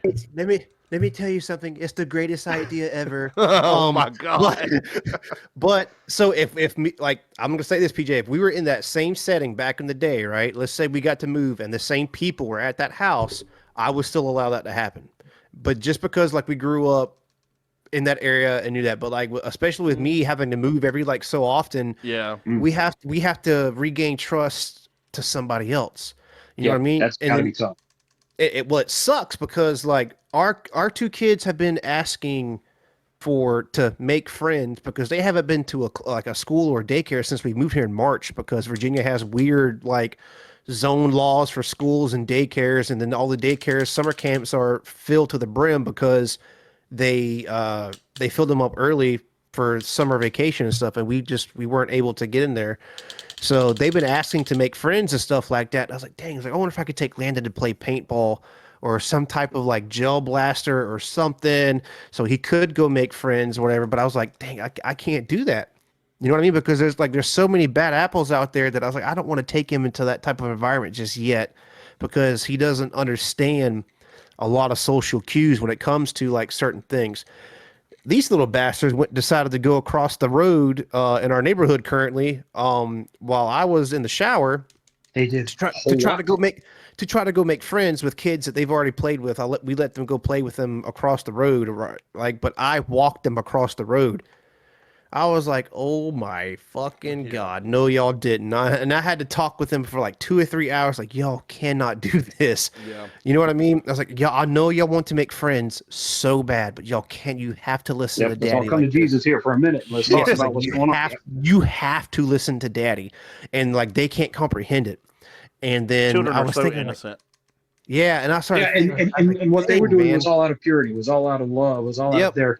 their soul reaching out for for a friend, for something that's that beautiful. And it's so sad that you had to be in a place in your mind that was like, oh my God, no. Yeah. Yep. That's a sad commentary on society. It really, really is. Yeah, it sucks, man. Like I know we kind of straight up, paintball, but like that's what we do here. And there's no Did rules. we? We ramble. Did we? We ramble. Yeah, but see, like I was thinking it because I don't know if you noticed, Ashley was in Mama Bear mode the entire time when she So PJ, when we were done playing paintball, the kids and Ashley met me, and we were gonna go get dinner, right? Yeah. Um, she was in Mama Bear mode. She's like, "Where are the kids?" And like they're literally just like Yes. maybe like arms reach across the tree. She couldn't see them. I was like, "Dang!" I was like, And when they weren't, it was a problem. I did notice that. Yes. yeah, I was like, "Dang!" I was that's happy so to see it, to be sad. honest with you. Yeah, I'm always like, my military bearing bullshit is always like, bam, bam, bam, bam, bam. Like, can I go this way? If something happens, can I take the kids and do this? If something happens, like, I'm always trying to dissect a situation as like super duper who as it sounds. But like, there was recently a shooting here on school grounds, and a freaking cadre member got murdered. You know what I mean? Like a freaking army officer got murdered. So actually, a day or two, or maybe last week, at the Newport News Walmart, there was a shooting there. And I'm like, bro, like, come on, man. Like, so every time we go somewhere around here, I'm like constantly having my situation awareness, like, just like, Yeah, you're at a heightened. Yeah, you're at a heightened level anywhere. you have to you now. have to anywhere. Look at just watch the news. Like I know, yeah, dude. It's crazy, the man. world is insane. That's why. Yeah, I would love to invite y'all to come up, be a little bit closer to DC. But you know what? That's why we play paintball, because the world is shitty and it is our escape Right. from the world. You know? I almost got Fort Belvoir. I almost got it. Almost got it. You know, there's some beautiful communities up that way. I mean, because I spent all those years at Belvoir Collision Center. Yeah. You know, and those were good times. The Jeep man. Well, that's a whole get me into the See, you want to trigger old Josh. No, I get it. But yeah, Northern Virginia, and Jennifer, she drives, her commute is 2 hours one way. Ooh. And yeah. Daily? Yeah, and that's in Poor Jen, man. Fuck me. Yeah, Power one to way her. there. Yeah, because she has to go around the Marine Corps base to get to Dulles. Mm. And then, because you could run up 95 and do that, but yeah, double the time and it'd be $60 damn in tolls. Yeah, that's ridiculous. Because I dealt with that, not to the extent that she did, but when that last little bit of stint that I did there at the body shop, it could be $30 or $40 one way in tolls, and it ridiculous. just makes you sick. And to add that to what you're dealing with in society, Yeah. Yeah. it's just More it's weight enough on to your just, shoulders. yeah. You start you see certain people who've recently made the move to someplace like Montana, Yeah. and you're like, it's cold up there, but man, I get it. Yeah. Me and Ashley have been talking like where is our forever home going to be, because we have to pick like a veteran friendly state because she's 100% disabled Yeah, because she's for sure. prior service. So I'm like, all right, well, we're not going back to Georgia because Georgia was ass in regards of like helping veterans and everything. So we're not I going hate back that. there. And we were like, okay, Tennessee has good policies. South Carolina has good Hey, policies. Shaw Air North Force Carolina, Base is across the street. That's military friendly in Sumter, baby. no, hell no. But I love where I grew up from and where I was raised, but I will never fucking move back Come there. home. Never, fucking never. But anyway, unless I was making like $200K a year working on Shaw with my A&P and doing something in aviation, absolutely. Like, Ashley, suck it the fuck up. We're going to Skumter. Oh, But my God. but like we're trying to figure out where our forever home is going to be, and Mhm. after all the crazy stuff that's been happening in Virginia already with these crazy gun laws and stuff, I'm like, well, that counts me out. I was like, no, No, it's nothing fight me up here anymore, dude. yeah, man. And then we were talking about Florida, kind of going like not near like where she's from, for like West Palm Beach, but kind of like the Panhandle, like the underskirts of Alabama or the outside of Georgia or something. We were talking around there. Or maybe like northwest, maybe around the Greenville area for South Mhm. Carolina, Mhm. or maybe the bottom half of Chattanooga or something. Yep. Maybe Nashville. Like we don't know. Like we Yeah, have no Tennessee's idea right come up now. in our conversations, and so have a lot of other places. With Jennifer's corporate career being what it is, and the company she works for having been very, very good to her. A lot of it right now, like she spent a lot of time when we were both younger. She, paintball dictated a lot of where we were going, Yeah, and now family does to a massive extent. That's why we're where we are. But and then also her career. But I can assure you we've talked about it, especially with all the crazy politics and whatnot lately. And I'm a Virginian, man. I was born in Virginia, spent a lot of my life in Virginia, man. Were the opportunity to come up for me to not be that anymore, I would take it, and that's a damn shame. yeah. Yeah. I Sad can't. commentary, damn it. Yeah. I couldn't. I don't know, man. I don't know if I could stay like the last 6 years of my military career here, because like I got 6 years left and I'll be at my 20 and I'll be able to retire. And we were super excited to come up here, and then I was like, hell yeah. And then CSP paintball shut down. I was like, fuck no. Yeah. And then all the other crazy shit started happening, and we realized how bad the schools were around Fort Eustis, and then we realized how we had to downsize in like square footage because our Yes. home in Savannah was built in 2021, and we had 2,900 square feet.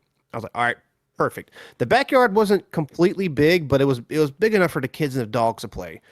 And we were fortunate enough to have the backyard kind of do like that because it was in a curve in the neighborhood. So we got the premium lot, and we had no back neighbors. We had a stocked pond that we could privately fish all the time. Better Like, be careful. That's $1 million house up here now.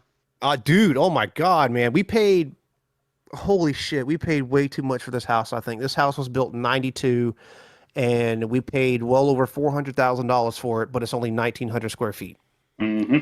But it's like almost a half an acre lot. Yeah, it's almost a half an acre lot, a corner lot. We're in Hayes, and it's not bad.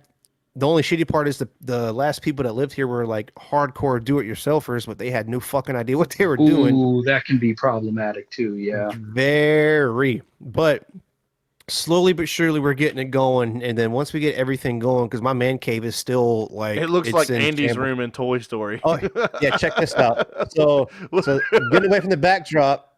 All right, so that's the color that I was gonna paint it, but I'm just gonna paint it like a beige. But you see the woody yellow, right? I do. All right, you ready for this? Careful. You got a friend in me.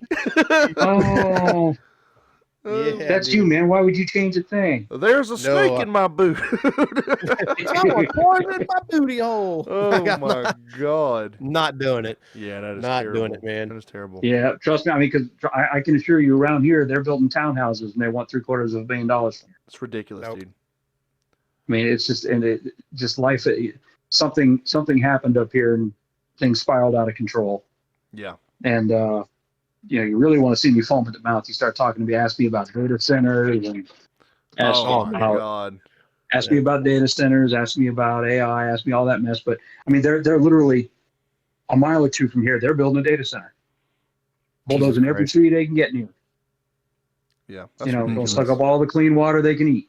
That's It's ridiculous. just awful, awful situation, disgusting. And Oh, big time. You see what's happening in Georgia? People are literally losing their houses. No choice. No Yeah. fucking choice whatsoever. They have to move out their house so Georgia Power can take over their houses for data centers. yeah, and stuff. that's Like, there's that's talk of that wild. here too, because Uh-uh. I promise all these big 1 million square foot, 500,000 square foot data centers that they're building. Would you believe they want power? Yeah. Yeah, and Bro. it's disgusting. Kill Dozer trust me, 2.0 coming up. hey, Yeah. that's not Hey, the most. Not, Whistling Diesel that's has not an the only exact time that's come replica. up. That's awesome. That's just a hell of a thing to be going through, and then the politics, Yeah. Yeah. which I will keep away from, from this environment, but call me.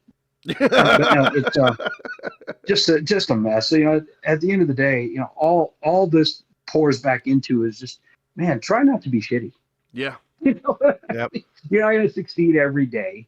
It's not rainbows and Care Bears and unicorns out there right now for anybody. But man, if we put half the effort into being good to each other that we did with being shitty to each other, man, the world would be a pretty special place. I Yeah. try to carry myself in a positive manner. Like I like to talk shit and cut up and have fun. But like just for example, like it bugs me when if say I'll just use fast food for example because I'm fat and I like to eat. Say I'm in line at a fast food place and a person in front of me It made me smile now. These Oh things fell out of my my. ear. But a person in front of me goes up to the counter and they don't acknowledge the person at the register or nothing. They just go, "Give me a number 4." And Yeah, then I'm not a fan of that. no, Yeah, I hate that. Uh-uh. So, I approached them afterwards and they don't want to be there. They're working a job to just get by. Probably that's probably their second job. And I'm like, yep. "Hey, how are you? How's your day going? Thank you, ma'am. Yes, sir. No, sir. No, ma'am. Whatever." And carry on just a small conversation, even if it's just somebody like I'm holding the door for. Hey, how you doing? You Yep. know, You good, see, it good. changes their Yeah, whole demeanor, but doesn't just it? just like you Yep. said about traffic, you don't really ever know what anybody's going through. You know what I mean? Yep. Like I drive truck now, and what's today? Today's Saturday. So That's right. yesterday I was on my way home from Augusta. I stopped in Graniteville to get fuel, and I pulled up from the fuel island, and this truck pulled up beside me, and we got out the truck at the same time, and it was a middle-aged gentleman, and he got out with his son, and his son was about my oldest son's age, and it just kind of warmed my heart because my kid loves to go with me. He's only been twice, but now he's in summer. He's going to ride with me some, and Daniel and I used to love to ride with our dad. So it's just kind of like I love seeing it, Yep.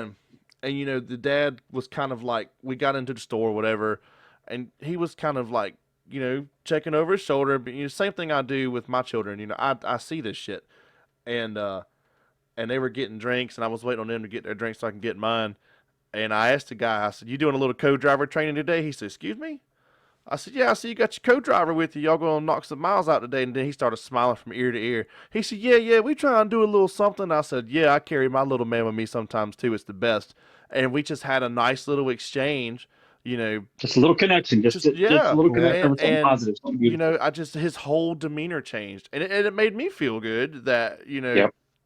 I was like, "Hey, I can relate to you. I don't know you from hell, but same career, he had a pretty nice truck. I have a nice truck. That's kind of a Right. connection there. And I was just like, hey, Don't let it lie to you. He ain't got a nice truck. bullshit. That bitch is badass. I think it's a nice. Well, it's I don't nice. own I it. got a pretty cool Jeep. Don't get me wrong. Hell I just yeah. I ain't gonna. Yeah, I don't own the Peterbilt. I just drive it for the guy, but I keep it nice. But just somebody I've never met in my life, just to have that nice little exchange. And It don't take much, does it? no, it literally it cost me nothing. It cost me about 2 minutes of my time, and what's that worth? I was filling my drink up while I was talking to him. I didn't lose Right. nothing. So, but I don't know. Just you get on social media, and this is why I've been thinking about taking a break. And we have strayed so far from paintball, but that's okay. I don't care.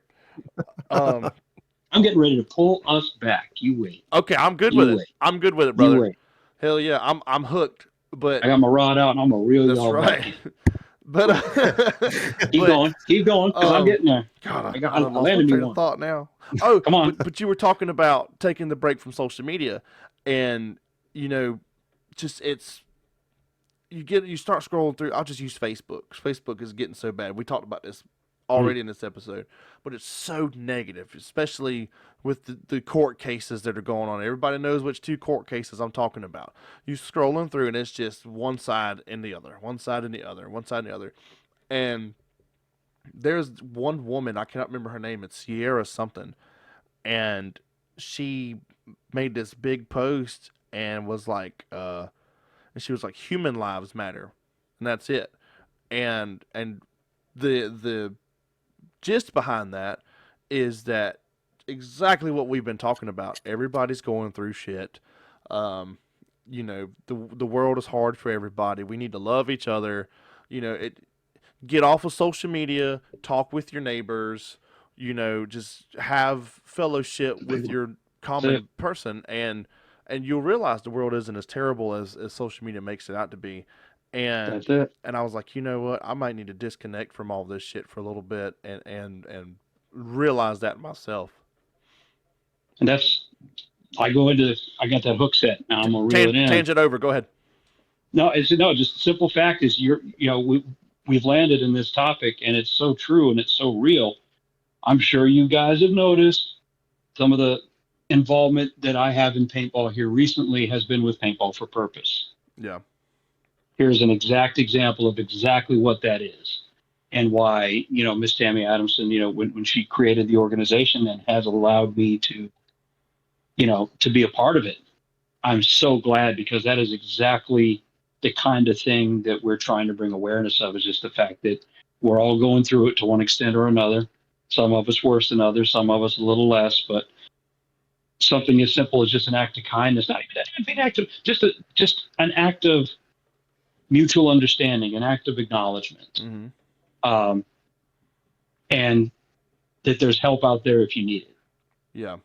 And that's, that became something I have jumped into and thrown, all that I can bring to the table behind as much as I can, because it's good people doing something that's very special in a sport, in a game, and an industry that we all care about. Right. So, well, bam. See, I brought us all the way back to I love paintball. it. You see what just happened? I love it. Boom, boom, boom, boom. That's See an that? experience talking. Yeah. Watching what happened right there. Yeah. So no, that's literally, that's as far as I was going to go with that. Is anyone who hasn't, who hasn't seen that should go check it out. Should go check out Paintball for Purpose.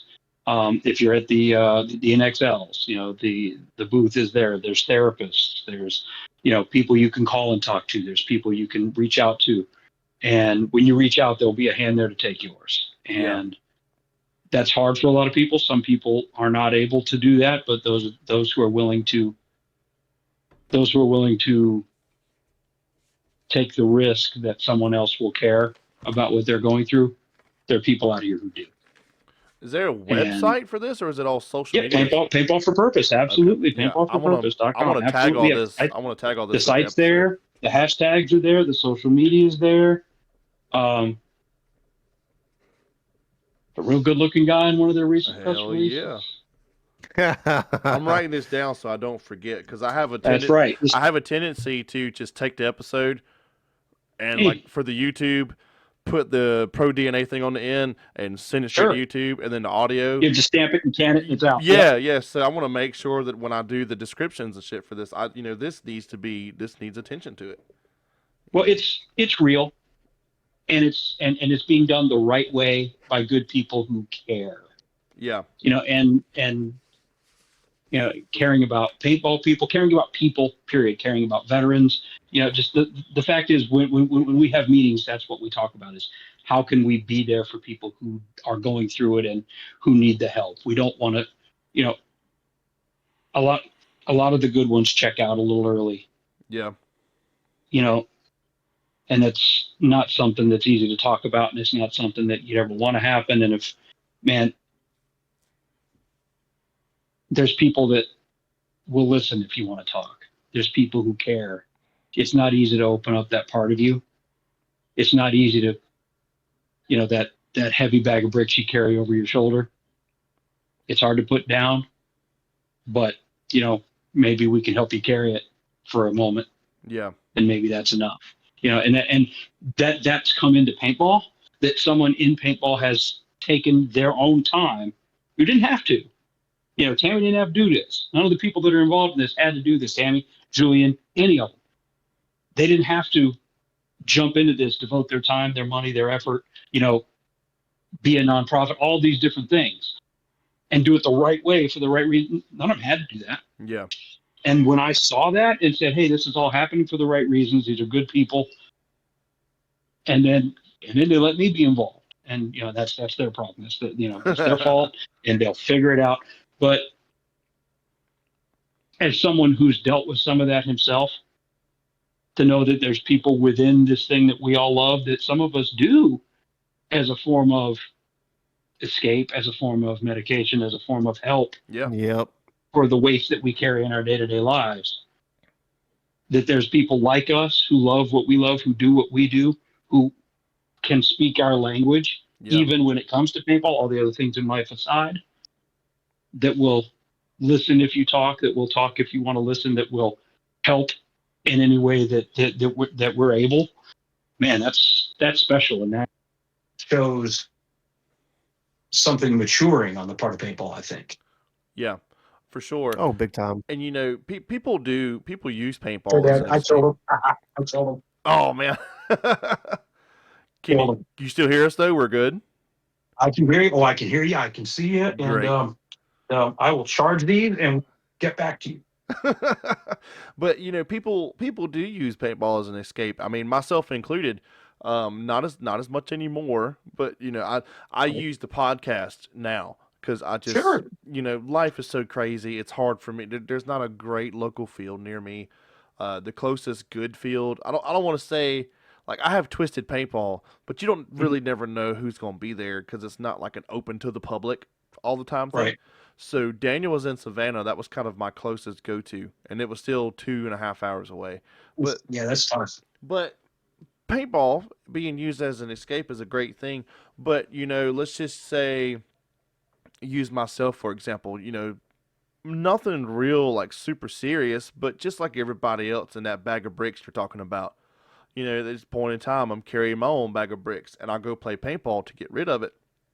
Yep. And yes, I'm there, and usually when I'm playing, I'm with my brother. I'm trying to talk shit to him, because that's what I do. Um, and like all of the guys that we used to play with at Hoppers, they all accepted me fairly quickly. They like it was like I've known them for 20 years, and Yep. and fellowshipping with these people and playing on the field, it's great and it's a good escape, but some of that shit still sits in the back of your mind during all this, you know what I mean? And people deal with way more serious shit than I was, just not to like air out dirty laundry, but it was at the time it was just like, all right, things are getting tight financially, and I'm not sure what's going on with my career, and I'm not sure, I mean, it wasn't bad, but it was stuff that kind of kept me up at night, probably because I overthought about a lot of it. So to go play paintball, or I used to do a lot of shit with I used to do a lot of suspension work on pickups. Like we would do like lift kits or solid axle swaps on OBS Chevrolets and shit. You know, He's lying. All he did was the Carolina squat stuff. no, no. I mean, I did it one time. I'm not gonna lie, I did it one time. But but me and a really good friend of mine, we had a suspension shop behind our old house. Like we would custom build you like coil over 4-link suspensions and shit, and just challenging my brain while doing that. And Makes the rest of the world go away yeah, for a and second. the same I'm with on that. paintball. Yes. But now, just say you like you're playing paintball, and you just can't escape a much worse situation than what I'm dealing with. Say somebody's just got some heavy shit. To have an organization like this, to where like, hey, playing just isn't enough right now. Like I need a fucking shoulder to lean on. So That's it. that's such a great idea, and I think we need to implement more of that. And this needs to be highlighted. Like I don't. We need to get like an NXL commercial spot for this. I think it's just they run the same 3 ads as fucking Carbon, Planet Eclipse, and Hormesis, through the whole event.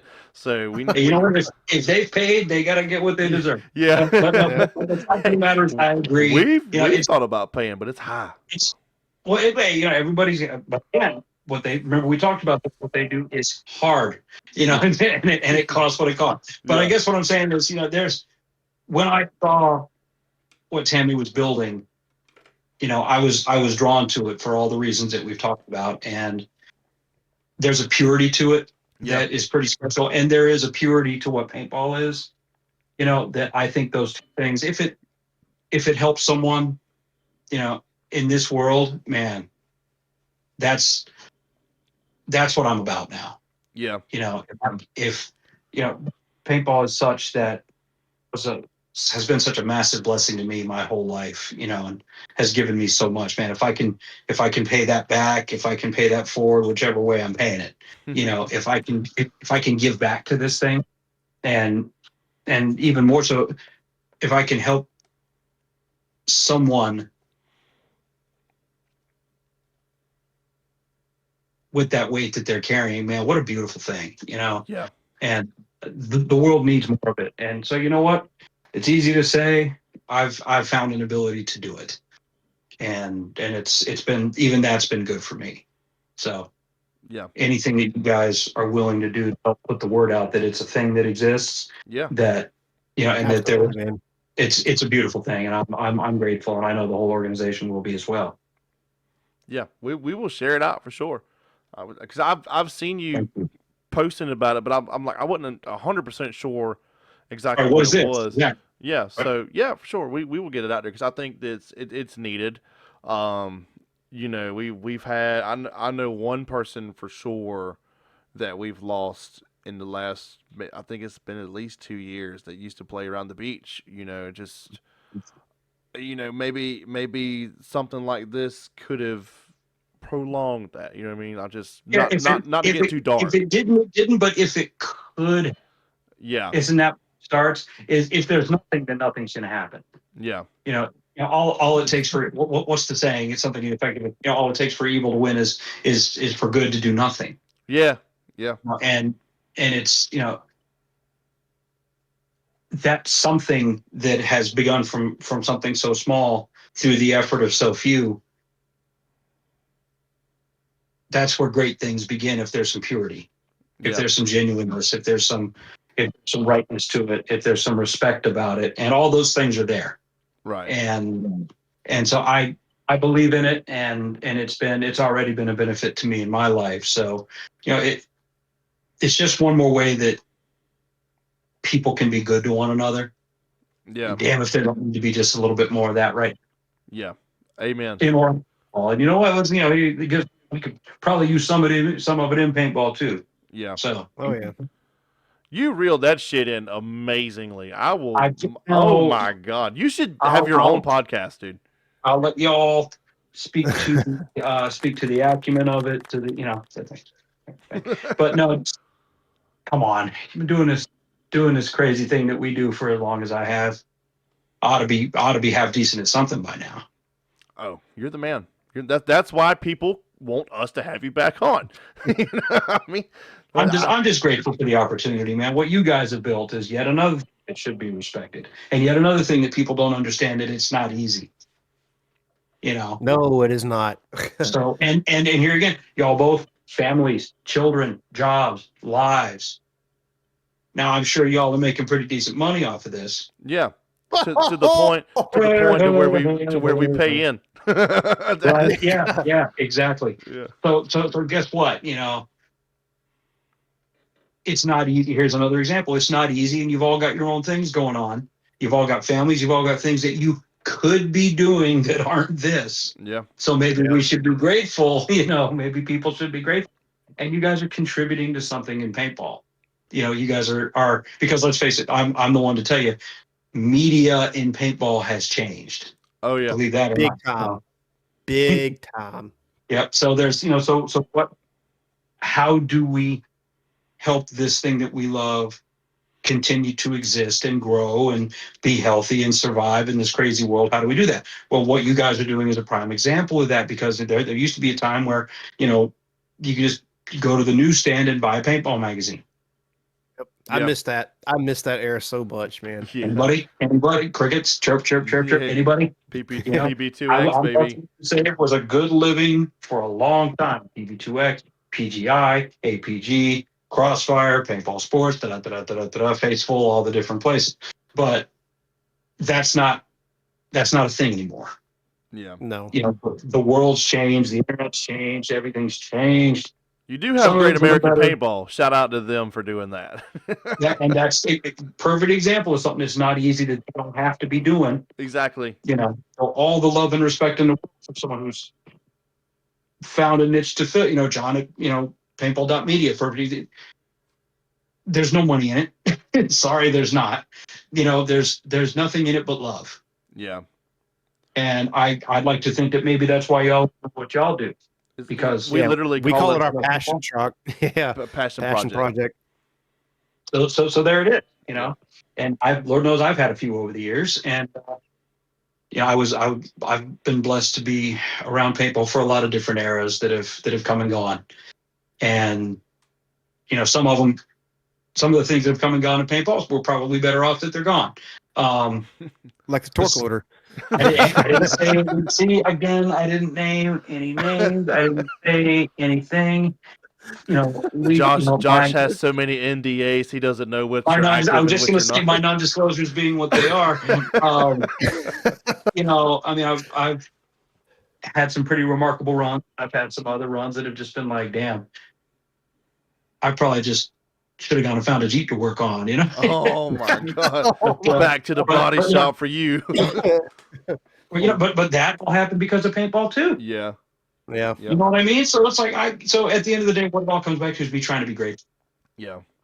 And give back. Now here again, I found a way that I can give back, not just in paintball, but to people who really need it, in a world where we all need it to one extent or another. Yeah. What a damn beautiful thing that is, man. And then Yeah. and then I get to come hang out with you guys, and every so often we get to shoot some dude who's a whack job and wants to be on his bullshit, and Hell yeah. All right, we are coming up on about an hour and 30. I got a couple of quick fire questions I'm gonna ask, and I mean we don't have to run through them super fast, but I'm gonna get stretched out. Yeah. And Daniel, I know we didn't really technically prepare for this episode because we were like, hey, we're just gonna bring Josh and we're gonna hang out. We call Silverman. We'll see what's going on. Whatever happens, happens. There's no there's no bullet point for this. Hey, make sure we ask Josh about Jeeps. That's not in here. Old Bondo Bill over there, but no. So Josh, one of my questions are, and Daniel, you can kind of conjure up some if you'd like, and we can kind of tit for tat. Standing by. Yeah. Is there a piece of paintball gear? It does not have to be a marker, but is there a piece of paintball gear that you have gotten rid of? We kind of talked about the carnivore earlier, that you wish you hadn't, and why? Oh gosh, the carnivore is a strong one, but the best answer I can think of, kind of knee-jerk bullet point to your point about that is my Oracle autococker. Ooh, The blue, beautiful, my first blue one beautiful guns. that Bud, as Bud and I became friends, and he welcomed me into, his circle, into his community. I reviewed the Oracle when it came out, and Bud got me a nice dark blue to light blue fade, and that damn thing, that was a bad thing right there. There was people who were pretty sure I was pretty good at paintball when I ran that thing. They were wrong, but but that was, I mean, right out of the factory, because I couldn't have tweaked it and tuned it if I wanted to, because I didn't know how. I took it out of the box. I put my air tank on one end. I put my hopper over here. I put the barrel over here, and I went to shooting. And that thing, accurate, smooth, reliable. I didn't do nothing but take that gun out the bag and go play. Yeah, Sounds like your DM6, PJ. yeah, it was a good gun. Just every He so picked often you just run into one where you're just like, this is it. And sometimes you don't realize that until you've, for whatever reason, you've moved on, Yeah, and you look back and you're like, damn, that was a good one. And that Oracle, wherever that is, it's killing people. Wherever it is, yeah. whoever has it, it's only to move it from bunker to bunker. It's doing the killing all by itself. Oh my god. You want me to send it back to you? I have it right now. I was kidding. I wish you would, man. You could damn near give me a price on that one. Not, bro. If I had it, I would give it to you for free. No bullshit. I wish. But I wouldn't want you to. $1. See, we work out. I told you, get with me after this. We'll talk. There you go. All right. So my question, I'm going to steal it from PJ. If you had to build a paintball Mount Rushmore, who would it be? Ooh. Oh, wow, what a great. Yeah. I usually throw that one on the Play the Game Discord, like for their guests. I haven't lately, but yeah, I've thrown it on there a couple times, and I think I forget who the fuck it was. Might have been Meter, but he was like, "Oh my god, that's a great one," and I'm like, "Yes." It's a stellar question. It's just because you could almost make it for every era that paintball's produced. Because you could, or you could do one for players and an industry. Because like, how do because it'd be real easy for me from a historian journalistic standpoint to say, it's got to be, Bob Guernsey, it's got to be Charles Gaines, it's got to be Hayes Knoll, and maybe Deborah, somebody like that. And there's your Mount Rushmore right there. Like, how big can this mountain be? But then you could also look at it and say, well, what if it's players? And then is it Oliver? Is it Fedorov? Is it Marcelo? Is it you could, or do you go back to the legendary area of the game? Is it Bob Long? Is it this guy? Is it that guy? Is it, it's a stellar one, and then is it manufacturers? Is it Bud Orr? Is it Tom K? Is it you could also include yourself if you feel the need. Absolutely, positively not. It would be a display of arrogance, of undeserved arrogance for me to do so. Somebody sent me a video the other day. They were up at Living Legends, and one of the posters was me. I didn't even know about it. Fuck yeah. Damn, that's awesome. Beautiful. I was so grateful. Well deserved. Like I'm speechless, and I to be accepted among legitimate greats. Like Guernsey was one of them. Tom Cole was one of them. Bob Long was one of them. And Laurent Famé was one of them. And there's another strong name.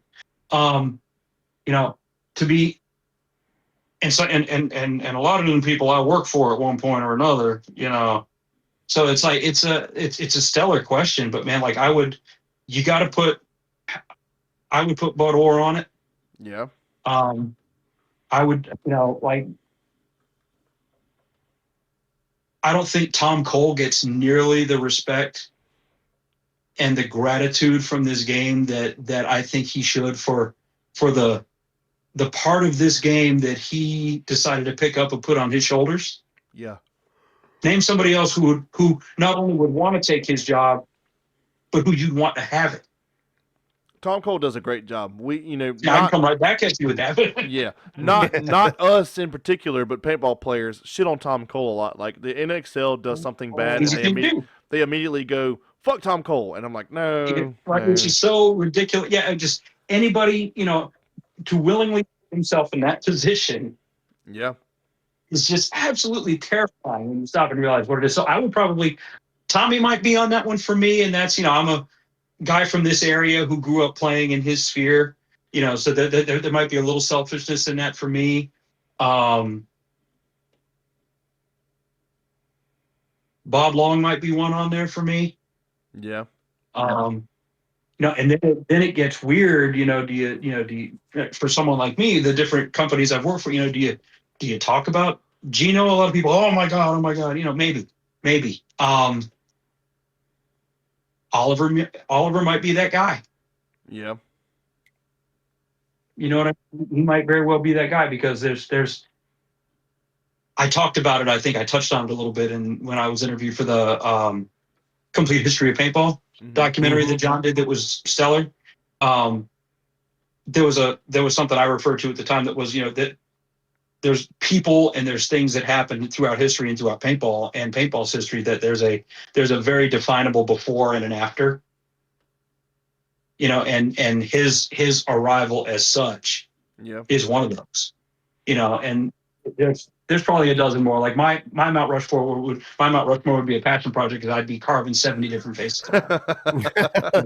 It's a tough question, man. Once I heard PJ come up with that question, I was like, damn, that's a very good fucking question. Stellar question, because I don't think any two learned people of the game, there might be a cadre, an elite, like core cadre of industrialists, promoters, players, that would be on everybody's. But then there's that periphery that maybe one person or a certain group of people would say, definitely this person that you never would have thought of, but maybe you should have. And then you stop. And what that does is it creates, and this is why the question's so good coming from the journalist here, it creates thought and conversation about things that might otherwise not be thought of, conversed about, considered casually. Yeah. So I love that. I thought of all that when I asked that question. Did I directly answer the question? Because I'm not going back at this point, Yeah. I think so next one. All right. Stellar question. All right. So my next question is: you've been involved in this game through a lot of different iterations. Daniel and myself included, not as much as you have. Not showing your age, but with the obsession of us now in 2026 wanting to get an ESPN time slot, do you think that getting on ESPN is that big of a deal, or should we be working on something people compare to like the F1 Netflix documentary? Like which direction do you think we should go? Are we chasing a ghost with ESPN, or what? Or what's another great question?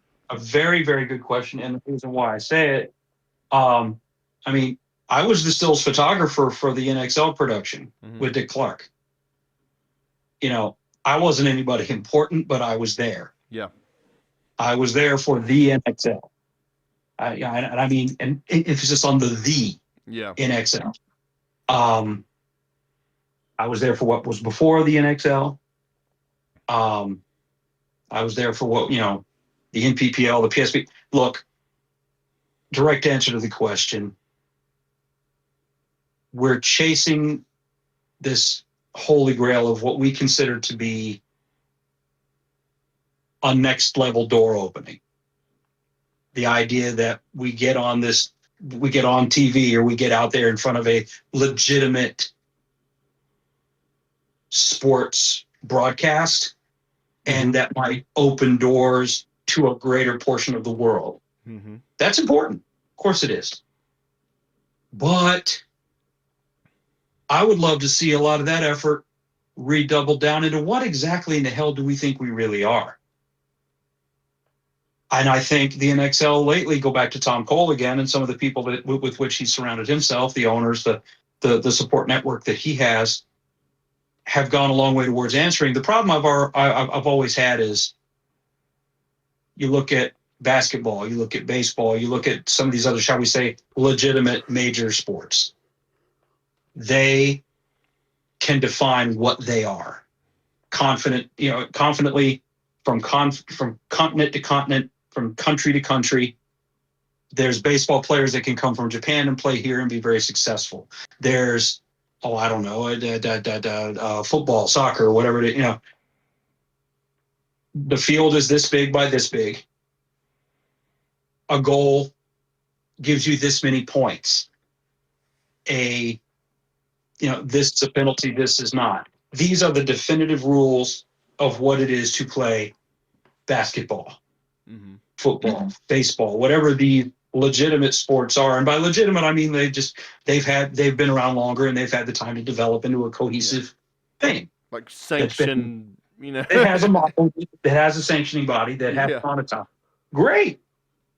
Who's to say we can't do that? But we have to know and be serious about what we really are before we can get to that damn point. We've tried it before. We were on ESPN back in the 90s. In the Orange Grove. We were on ESPN in the woods. We've been on this channel and that channel, but it was, we were on WGN. We were playing 3-man in a cage. Yep. We played 7-man. We played 10-man. We played, our body's worth points. There was a time they're not now. Are we playing 3-man? Are we playing 5-man? Are we playing 7-man? Are we playing 10-man? Are we playing race 2? Are we playing split deck? Are we playing X-ball? What is paintball at that It's a level? clusterfuck right now. And is that what we definitively are? Are Yeah. we throwing a volleyball into a peach basket for 2 points, Dr. Naismith? You know what I mean? Abner Doubleday. Are we okay? So you stand at this thing and it's called a plate, and you swing a friggin' stick of wood and you hit the ball and it goes that way. And when it goes that far, the guy gets to touch all the bases. We need to decide worldwide what in the hell we are actually playing. Yeah, When I couldn't we agree do more, that- man. When we do that and stick with that, define that, codify that, develop that, the world may very well come looking for us. Mm-hmm. Amen, dude. I just feel like everybody in paintball is trying to reinvent the wheel right now, man. Yeah, and we don't it's need just not 100 working. different format changes every time. Yeah. Every time an We're still NXL trying to comes up. find that thing. Yeah. Whereas if we would just all decide what that goddamn thing is, the right person would get interested and come knocking. Here's my opinion, and my opinion don't mean shit in an ant's asshole, but It does, though, because you pay to play paintball. yeah, look, Daniel thought I was great, but it's like, and no disrespect to Tom Cole here. Like, I'm not saying Tom don't know what he's talking about, because obviously he does. He's fucking CEO of NXL or whatever his title is. But it's like every time an event comes up, it's we're gonna test this new format.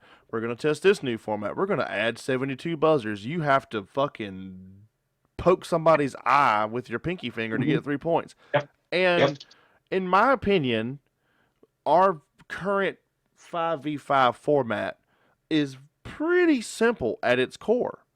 Everybody's like, oh, paintball's so hard to follow, so hard to follow. Well, yes, when you play a game such as football, baseball, soccer, you focus on one single objective. On the thing, Yes. Ball, the thing. You don't know how to play it, but you follow the ball, you follow the puck. Right. Warren, whoever that, you follow the whatever that thing is that the game is focused around, and you will eventually figure the rules out. Yeah. Or you'll get stuck in your fantasy football pool at work, and they'll beat you until you figure it out. Yeah. But the fact of the matter is, you're exactly right. Is these other games, sports, whatever they are, have this focal thing. Even racing, watch the guy out in front, the really fast one. Yeah. And we have that, but we don't. And maybe we're chasing something we can never have. Maybe TV, to the extent that we're looking for it as a legitimized sport, just can't see what we see. Right. And that's fine, because I'd be perfectly happy with being a really, really, really popular niche thing again. Yeah. Like, for me personally, I don't need it to be as big as the NFL. I know the pro players don't want to hear that. Everybody, these pros dedicate their entire life. Let's just use Mouse, for example. Everybody's upset with how Mouse put his emotions on his sleeve at the last event. I, for one, am not. But, he dedicates his life to this thing. He is making people, people were writing checks that their mouth couldn't cash, and he's proving that. And, people like himself want to get paid the most amount of money. So, of course, they want it to be as big as NFL, be millionaires. I understand that. But, I just think if we want to grow it as a whole, I don't know if following a TV spot is the move. Like, we got an ESPN TV spot last year or so, and it was at 3 a.m. after the fucking dog nail clipping competition. Who gives a shit? But, I mean, shout out. I mean, it was cool to see we got a couple of more better time slots because it did well. I Mhm. understand it, and I respect NXL and everybody who made that happen. Because it's a great stepping stone, but not to convolute the subject with everything else. But I don't like to focus on the 3v3 right now, unless you condense the field down. 3v3 on a 5-man field, I don't care for. Um, I think that 5v5 at 10-5, just like we have it, is very simple. I mean, it doesn't take you 30 minutes to explain the rules. I understand the rules of paintball way more than I understand the rules of football by a Correct. mile. And it's very simple. 5v5, touch the other team's start box. If you keep playing after your shot, that's a penalty. If you think you're going to lose, that's a concession. I don't think it gets more simple than that. So I think that the NXL should focus on other things other than format changes. I think the pro pod limit was a good move. The 5 pod limit, I think that's a good step in the right direction. Um, but I don't think we need to keep changing the format up and seeing. It's like they're throwing things at the wall and sees what sticks, and Right. I'm not a fan of that. If we all decide on what the hell we are, then we can all pull the oars in the same direction. Exactly. You Yeah. know, because part of you want to go, you want to really circle all the way back to the beginning of the evening, shall we? Hit me. Talk about part of the cost of developing the next Lux, Yeah. the next DSR, the next MXR, the next DM whatever, the next Ego whatever, the next Geo whatever, the next whatever it is. Part of that cost has to be amortized into how much they're paying in to support the leagues that are keeping that type of paintball alive. We pay X amount to this league. I got to have X amount of that built into every gun I sell for the next year, or else we're going to lose our butts. And so if we all, so I guess what I'm saying is these major companies, your Planet Eclipses, your Dyes, your DLXs, your HK, your whoever they are, a core cost and a piece of their yearly budget, and a big piece, is what it's going to cost them to be a part of big paintball, of Major League Paintball. Yeah. To be there, to support it, to support their players, to market for that, to advertise for that, to create a product. And you touched on it too, was we got to make paint that we can drop it from here and it's going to shatter, but it'll work in the guns. That's not cheap. So all these different No. things, and part of that stuff is worked into every goggle, every case of paint, every gun, every loader, every air tank, every freaking shirt, every whatever it is. That's money that it literally costs them money to be a part of this world. And that money, I'm sure they would all feel, would be a lot better spent if all of us were if all that money was being, if all the oars were moving in the same direction. Yeah. If we could decide what we are and all of us push that as paintball. And there's always going to be a separation. I get it. There's recreational paintball at the local field. There's big games. There's, Oh, all yeah. these different. There's tactical, magfed, all those other genres and subgenres and Reddits and subreddits and runes and things and stuff, like all great and important. And God forbid we want anybody to be left out and offended. Good Jesus Christ. Right. But and he had a lot to be offended about. Yeah. The fact of the matter is, when all of that money is best spent, paintball will be at its best. Whatever that real nice shiny coat happens to look like, Yeah. whatever really nice party we show up at, are we a shooting sport? Are we an action adrenaline sport? Are we, are we a team sport? Because God, don't you dare ask me about the Olympics. Yeah. I get into that one about once every 2 weeks. So fact of the matter, maybe they would come knocking. If we were a sport that every country played the same way. Yeah. If every continent played the same way, because then it would be a lot more realistic to rationalize who the best is, what the best is, to quantify those things. Mm-hmm. Then we're all competing on the same field and in the same game, in the same industry, that then we can package anywhere. And wherever that package happens to fit, then we'd be successful. And there's places where that package may not fit. Maybe that's not ESPN, maybe that's not Dick's Sporting Goods. Maybe it's not, big box. Maybe it's not. But there's plenty of concepts, businesses, games, sports industries that can survive without that. We could be one of those if we knew what in the hell we were. Yeah. Let's just decide. Let's just pick a direction and go. It's better than, what you've highlighted as the alternative. 5-man, split deck, X ball, 3-man, 7-man, 10-man. Damn, we need entry fees because all of this is expensive. Yeah. It's hard. It's difficult, and nobody really knows what the right answer is. So to keep it alive, we're pulling on every rope, hoping a bucket of money falls on us. Hasn't happened yet. We found a bucket of money with that guy who bought into the Hurricanes. That dude's got some cash. but you know what happened if he looked around after a year or two? Your Barts, your Sargents, your Tom Fords, all these. What happened if they all looked around and said, "Well, we've had a good run." Yeah. This is devastating. What happened? Yep. Devastating industry. Some of these great paintball players whose names we've mentioned. Yeah. Want to get paid, deserve to get paid because they put the time in, they've worked their asses off, they exist on a level most of us will never see in the game that we love.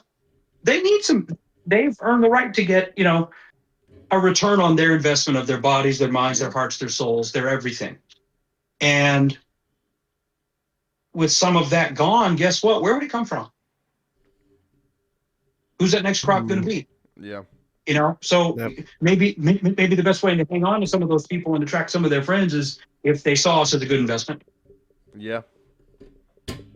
Rather than just a write-off. Yeah. Yeah. Just ask. I don't know. Just ask. These questions that need answers. See, this is why we need you at the top of the board of directors because they're not asking these questions. Yes, you know what they really are. But again, it's hard, and there are no obvious answers, and there are no right answers. And what might be the right answer right now might not be the answer 5 years, and that's the crazy part. Yeah. Because look at how cultures change from. Would a core of people, the generations that produce the yous, the generations that produce the me's, well, that's a whole different fucking thing. But there's a whole group of young people out there right now that let them get shot with a paintball one time. You think we'll ever see them again? Probably not. There's a lot of softies out there. They're saying whatever we're going to do to keep this thing alive, we might want to go ahead and carve out now. Yeah. Yep. Yeah. Why do you think I pushed so hard for Gel Blaster and Jelly Ball when I was still at Valken? Yeah. Valken was the thing, and that came around. I was like, hell to the yes, it's a new generation involved. It's a great introductory source for sure. Yep. My 5-year-old wants to play it. Yeah, and you know what? They could. Yeah. Because it's safe and it doesn't hurt, and it's a gateway thing that. And we can get into this and go for hours, and I won't put y'all through that. But fact of the matter is, it was a positive addition to at the end of the day, what needs to be given every chance to survive and every chance to thrive are the field owners in the trenches every weekend to keep this thing going. Because as they start to age out, as they start to go bankrupt, as they start to give up, what's left for those of us who still love this game? Yeah. I mean, scraps. You think about it in like the pro sense. People talking about how old like Ryan Greenspan is, Shroud, and all these people. Fedorov is getting up in age. Alex Martinez, just all these OGs, and it's like who is going to take their place? Because there's you have the semi-pro guys coming up, and people are putting. No one's come along to push that generation out. Right. Yeah. That fit might Talk be. to them. That's what they've all been waiting for. Yeah. It's what they've all been waiting for. When I'm not effective anymore, when I'm not good enough anymore, I'll quit. Yeah. When these young ones can beat me, I'll quit. The problem is they can't. It begs the question, like, what happens when their bodies can't take it no more? Are we going to see a less competitive, kind of, I don't want to say lower IQ league, but you get what I'm saying. A lot of the paintball knowledge is going to leave with these gentlemen. I'm sure they'll stay and coach and and mentor and things like that. I hope. Look what a lot of them have: kids, family, lives. Know about that. Y'all know what that takes. Yeah. The amount of time, emotion, heart, love, money. Yep. Eventually, And you know, money, money, money, yeah, and yeah, money. Yeah. yeah. You know what I mean? Look at some of the people that are in for that love that also have families, that also have, human beings for whose future they need to be looking at long term. Yeah. College funds and trade schools, I hope. That's why we And don't. That's why we don't have Carl Markowski anymore, because he's living life. and And these are the and Nick Slowiak. yeah. Look at some of the, I mean, look at some of these people.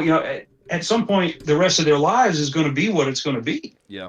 and they just ain't going and ain't got some gig in the industry ready to pay them enough money to buy them. Up here it's a townhouse. Down there it might be something a little nicer. You know, you couldn't do it on a paintballer salary now. Fuck no. So No. whatever we need to be doing, we need to be going ahead and shitting or getting off the top. Yeah. So whatever it is, we need to figure out what it is now. We need to be helping the local fields stay the fuck alive. Yeah. We need to be. And it's sad. Like, I watched from a distance that field that Daniel was playing at, and I'm not gonna ramble too much longer. But just that field Daniel was playing at in Savannah. It wasn't the players. It wasn't the owner. It was the management. And it just you can't. You got to support your local field in a certain way, but your local field also has to support you. So you can't have a group of guys that show up every weekend and maintain your fields and bring in teams and bring in revenue and this and that, and then shit on them by, all right, I'm upping your paint cost, I'm charging you double field fee, you also have to pay for all day air that's not in field fee, just fuck your players to death. You also, as a field manager, I'm not going to say owner, manager, have to take care of the people who take care of you. So there has to be like some kind of mutual respect. You have to meet in the middle, right? So it's just, we all have to work together to make this thing work. As a player, I want the field to stay open because, just like I said earlier, I don't really have nowhere to go around here. You know, Right. the field that Daniel and I grew up on, it makes me extremely sad. Every once in a while, I come home from Florence and I cut through that way, and it's just a cornfield now. That's all it is. Mm. And then when I Mine go, is all townhouses. I promise you. yeah, dude, when I go by it, I think of the Jim Ivies and the asphalts and Lee McKenzie. We love Lee McKenzie was a fucking brother. I think of these guys and Yep. it's kind of like you see the ghost. They're all alive, but you see the ghost of them out in the cornfield. Like, hey, we used It's to. a teary-eyed. It's a teary-eyed Yeah. country song, isn't it? It really Yeah. is. Yep. I used to go to fucking And war with my brothers in that cornfield right there, and then laugh about absolutely. it under the canopy. Yep. It's And go to work and go to school with bloody neck welts and yeah. the crazy Yep. things that we did, busted up knees and shoulders that were out of whack, and wrists that was all banged up, and dehydration and all the crazy things that we've been through. Bottom line is, it's gonna watch. I'm gonna circle it all back again. Accountability. Yeah. This dude is the goat. Let's Here, let's golf, grow the golf thing, clap but then again. let's support the thing. Let's grow the thing, but let's support the thing. Yep. There's a You have to. responsibility and accountability for all of us Yeah. who love to be a custodian of it, to caretake, to put in on this. And man, if we all do a little bit of that, this could be a beautiful thing, whatever it winds up looking like. Yeah. But I just think the most important thing, man, let's all get together and decide what in the hell that is. Yeah. Because then we can all help. Figure out what we're doing. Everybody get on the same page and just do your part. Even That's if it's something like a stupid podcast like what we're doing. It's not stupid. It's I'm not going to let you get away with it. it's dumb. We pay a lot of money. Like, I we pay don't- I hundreds of don't- dollars a month to do this. You can say that if you want to, but I don't think it is. No, we really don't pay that much. but no, Because I was about to be like, God damn, that is stupid. no, we really do. We enjoy doing this. It does cost us. Like, a lot of the giveaway stuff comes out of our pocket. We've had amazing people like yourself contribute to things like that, and it's just our way of giving back to the people who listen to our little show. Because when we started this, we didn't think we were going to gain any following, and it's so crazy. And I'll kind of end off on this note. It's crazy for me to go to World Cup with my brother once a year, and usually, Saturday and Sunday, I got a Center 50 shirt, a crisp, brand new Center 50 shirt for both days every year. And people are like, hey, Center 50, like, hey, I've listened to you guys. And some people that I'm putting a face with a name that I've only talked to through DMs, and their profile picture is a fucking flex. I don't know what they look like. Right. And Beautiful thing, though, isn't it? What a feeling that's got to be. It's You so know what I mean? wild. I never thought in my life that, just a little show that we make out of our extra bedrooms would gain any kind of traction. And, we get. Why do you think I'm drawn to it? Yeah. Why do you think I'm drawn to it? You know what I mean? 13 kid, looking for an identity, looking for something to do, Yeah. never would have dreamed found something that would give him the most remarkable life that he has, and that's why I'm drawn to it. Yeah, it's crazy, dude, and I love it, and I'm so grateful to be here. Even if I'm not like directly involved, I wish I could have more presence at a field. I mean, just for myself mentally, and for like the sense of content creation. We could grow our thing a little more. But life is what it is. 2 young children. I am so busy with trucking right now, but I'm forever grateful because last year was a terrible year for us, and it was, we didn't know what we were doing week to week, and now I have so much work. We're about to have to contract some out, and it's great. I'm grateful for it. Don't get me It's wrong. beautiful. I'm glad to be busy, but Pay them bills. Pay them bills. yes, and then some, and then you can buy Hormesis headbands and stuff. Right. We're not sponsored by Hormesis. That's not a product drop. Speaking of, not later. Use code please, and then yeah. If you do want some cool shit, look behind Daniel. InfamousPaintball.com. Use code Center50 CENTER50 gets you 10% off of anything on their site except a marker. Don't do it. It won't work. I've tried. ZP called me and said, "What the fuck are you doing?" No, I'm playing. He did. Not a damn thing.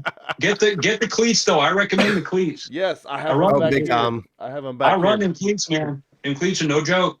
Yep. I You mean, heard nothing it they here. make it. Them cleats are what I can vouch for. They're good people over there. Yep, you heard it from the GOAT himself. You get the cleats. Get the cleats, people. They're back in stock. I just saw it on the. Get rid of it. They, ain't nothing they make is bad. The fact of the matter is that you want to talk about people who give back. Yeah. They've devoted their everything to the game. Brad, Callie, all these people, man. Come on, these are remarkable people who've poured it all back into paintball. If that's not somebody you can support, shit, I don't know who you support. Yeah, good group of guys over there, for sure. Can help you with the door, even. See, that's good. Yeah, you're the greatest. Josh, dude, we appreciate you coming on. I know this was kind of last minute and super late, but dude, we are forever grateful for your time, and it's fun for me to just shoot shit with you because we don't get to talk all that often. Well, this is how we can fix it. Yeah. Now you're a little more familiar with the Discord. We might do this a little more often. Maybe more than once every 3 years. Do and whatnot. Yeah, that's always important. I'll wander out with just the plugs for for the obvious, and then for and mega important is Paintball for Purpose. Yes.